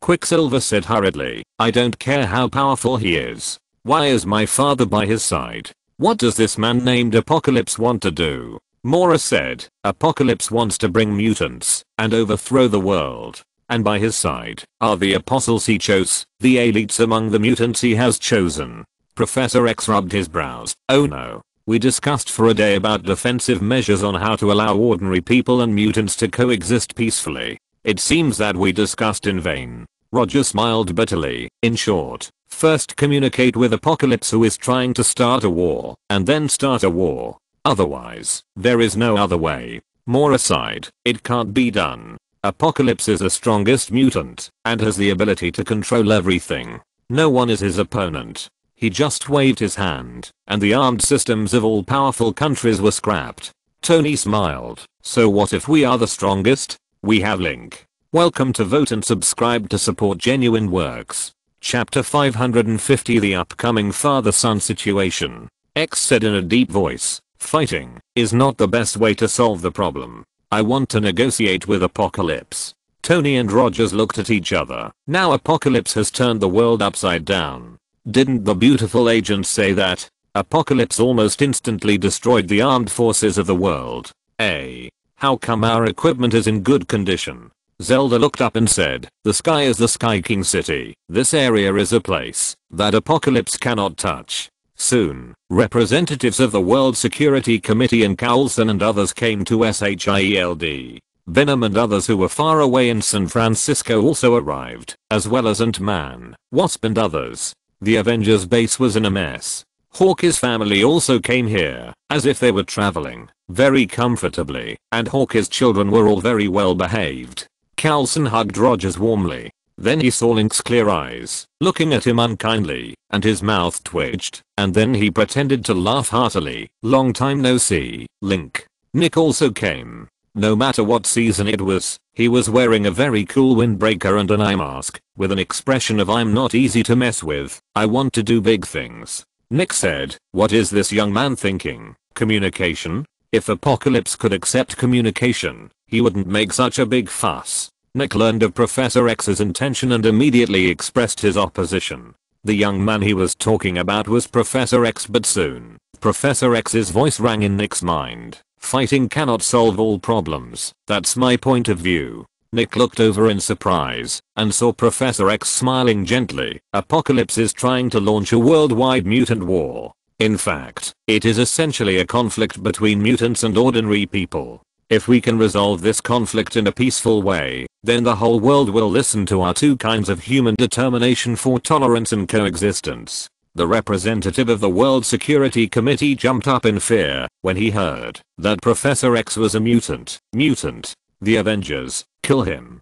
Quicksilver rushed over and kicked the representative's butt. He was very dissatisfied and said, "He is a good man, calm down." The representative hid behind Rogers and said in panic, "A large number of mutants are heading towards Egypt. A mutant is an army. Once they unite." The representative's fear was very strong. Professor X shook his head helplessly and immediately released a spiritual power, and the representative calmed down again. But Professor X still felt a very powerless feeling. The huge difference in abilities between mutants and ordinary people and the fierce conflict between the two are almost inevitable. "Is the plane ready?" Zelda asked Tony with a smile. Tony said, "Okay, we can go and talk to Apocalypse. If he is still unhappy and wants to start a war after the talk, we will let him have a taste of what it feels like to be involved in a war." Zelda frowned and said, "Tony, it's weird to talk like that." Tony smiled casually. Sorry, I will pay more attention." Quicksilver and Scarlet Witch were still wondering why their father appeared next to Apocalypse. "I heard that Dad was laid off because of his awakening superpowers and is looking for a job. Waging a global war with Apocalypse is his new job," Quicksilver guessed. Scarlet Witch pouted. "Really? Can't Daddy spare us some worries? We are going to fight, and Daddy appears among the enemies. This is too embarrassing." Banner rubbed his shoulders and said to Natasha with a smile, "I always feel that I'm getting fatter and fatter recently." Natasha responded, "After all, you have experienced a period of life on the run, and your body will involuntarily store more nutrients." Pepper stood on Roger's head and jumped happily. He held two cute toy swords in his hands. Of course, they only look like toys, but they actually have super destructive power. Only someone as brave as Tony would give such weapons to Pepper to play with. Professor X saw that everyone was relaxed, and he couldn't relax anymore. Agent Mora came to Professor X and was also very worried. They all underestimated the power of Apocalypse. "I have investigated him. His destructive power is beyond imagination. The disaster it brings will even far exceed that of Loki's invasion of the Earth and the Battle of New York. The US Intelligence Department actually has a large deviation from a series of abnormal accidents that have occurred on the Earth.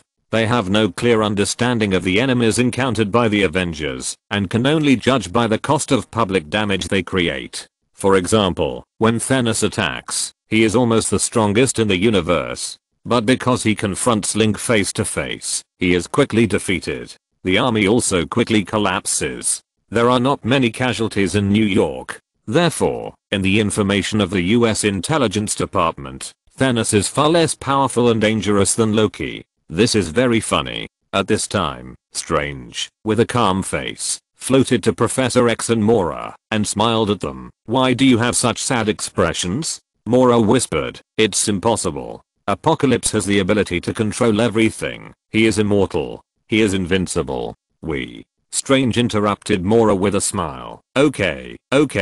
You must think we are too relaxed. So you think we underestimated the enemy, right? Mora nodded. That's right. You really underestimated the enemy. You know too little about Apocalypse. Strange interrupted Agent Mora again. To be honest, you know too little about the Avengers, so that your understanding of us has too many deviations. You don't even know what we have faced over the years, what dangers we have experienced, and what dangers this planet has experienced. In other words, the achievements of the Avengers, the achievements of the blonde boy. You don't really realize it. Mora and Professor X shifted their gazes to Link. Midona was chattering about something with Link, and Link just smiled in response. You don't know Link's efforts, so you don't know how powerful he is. And for us, the Apocalypse, you said, can control everything, is not that powerful. At least for Link, there are many who are stronger than Apocalypse, and he has defeated many others. Mora couldn't help swallowing, because of Strange's words.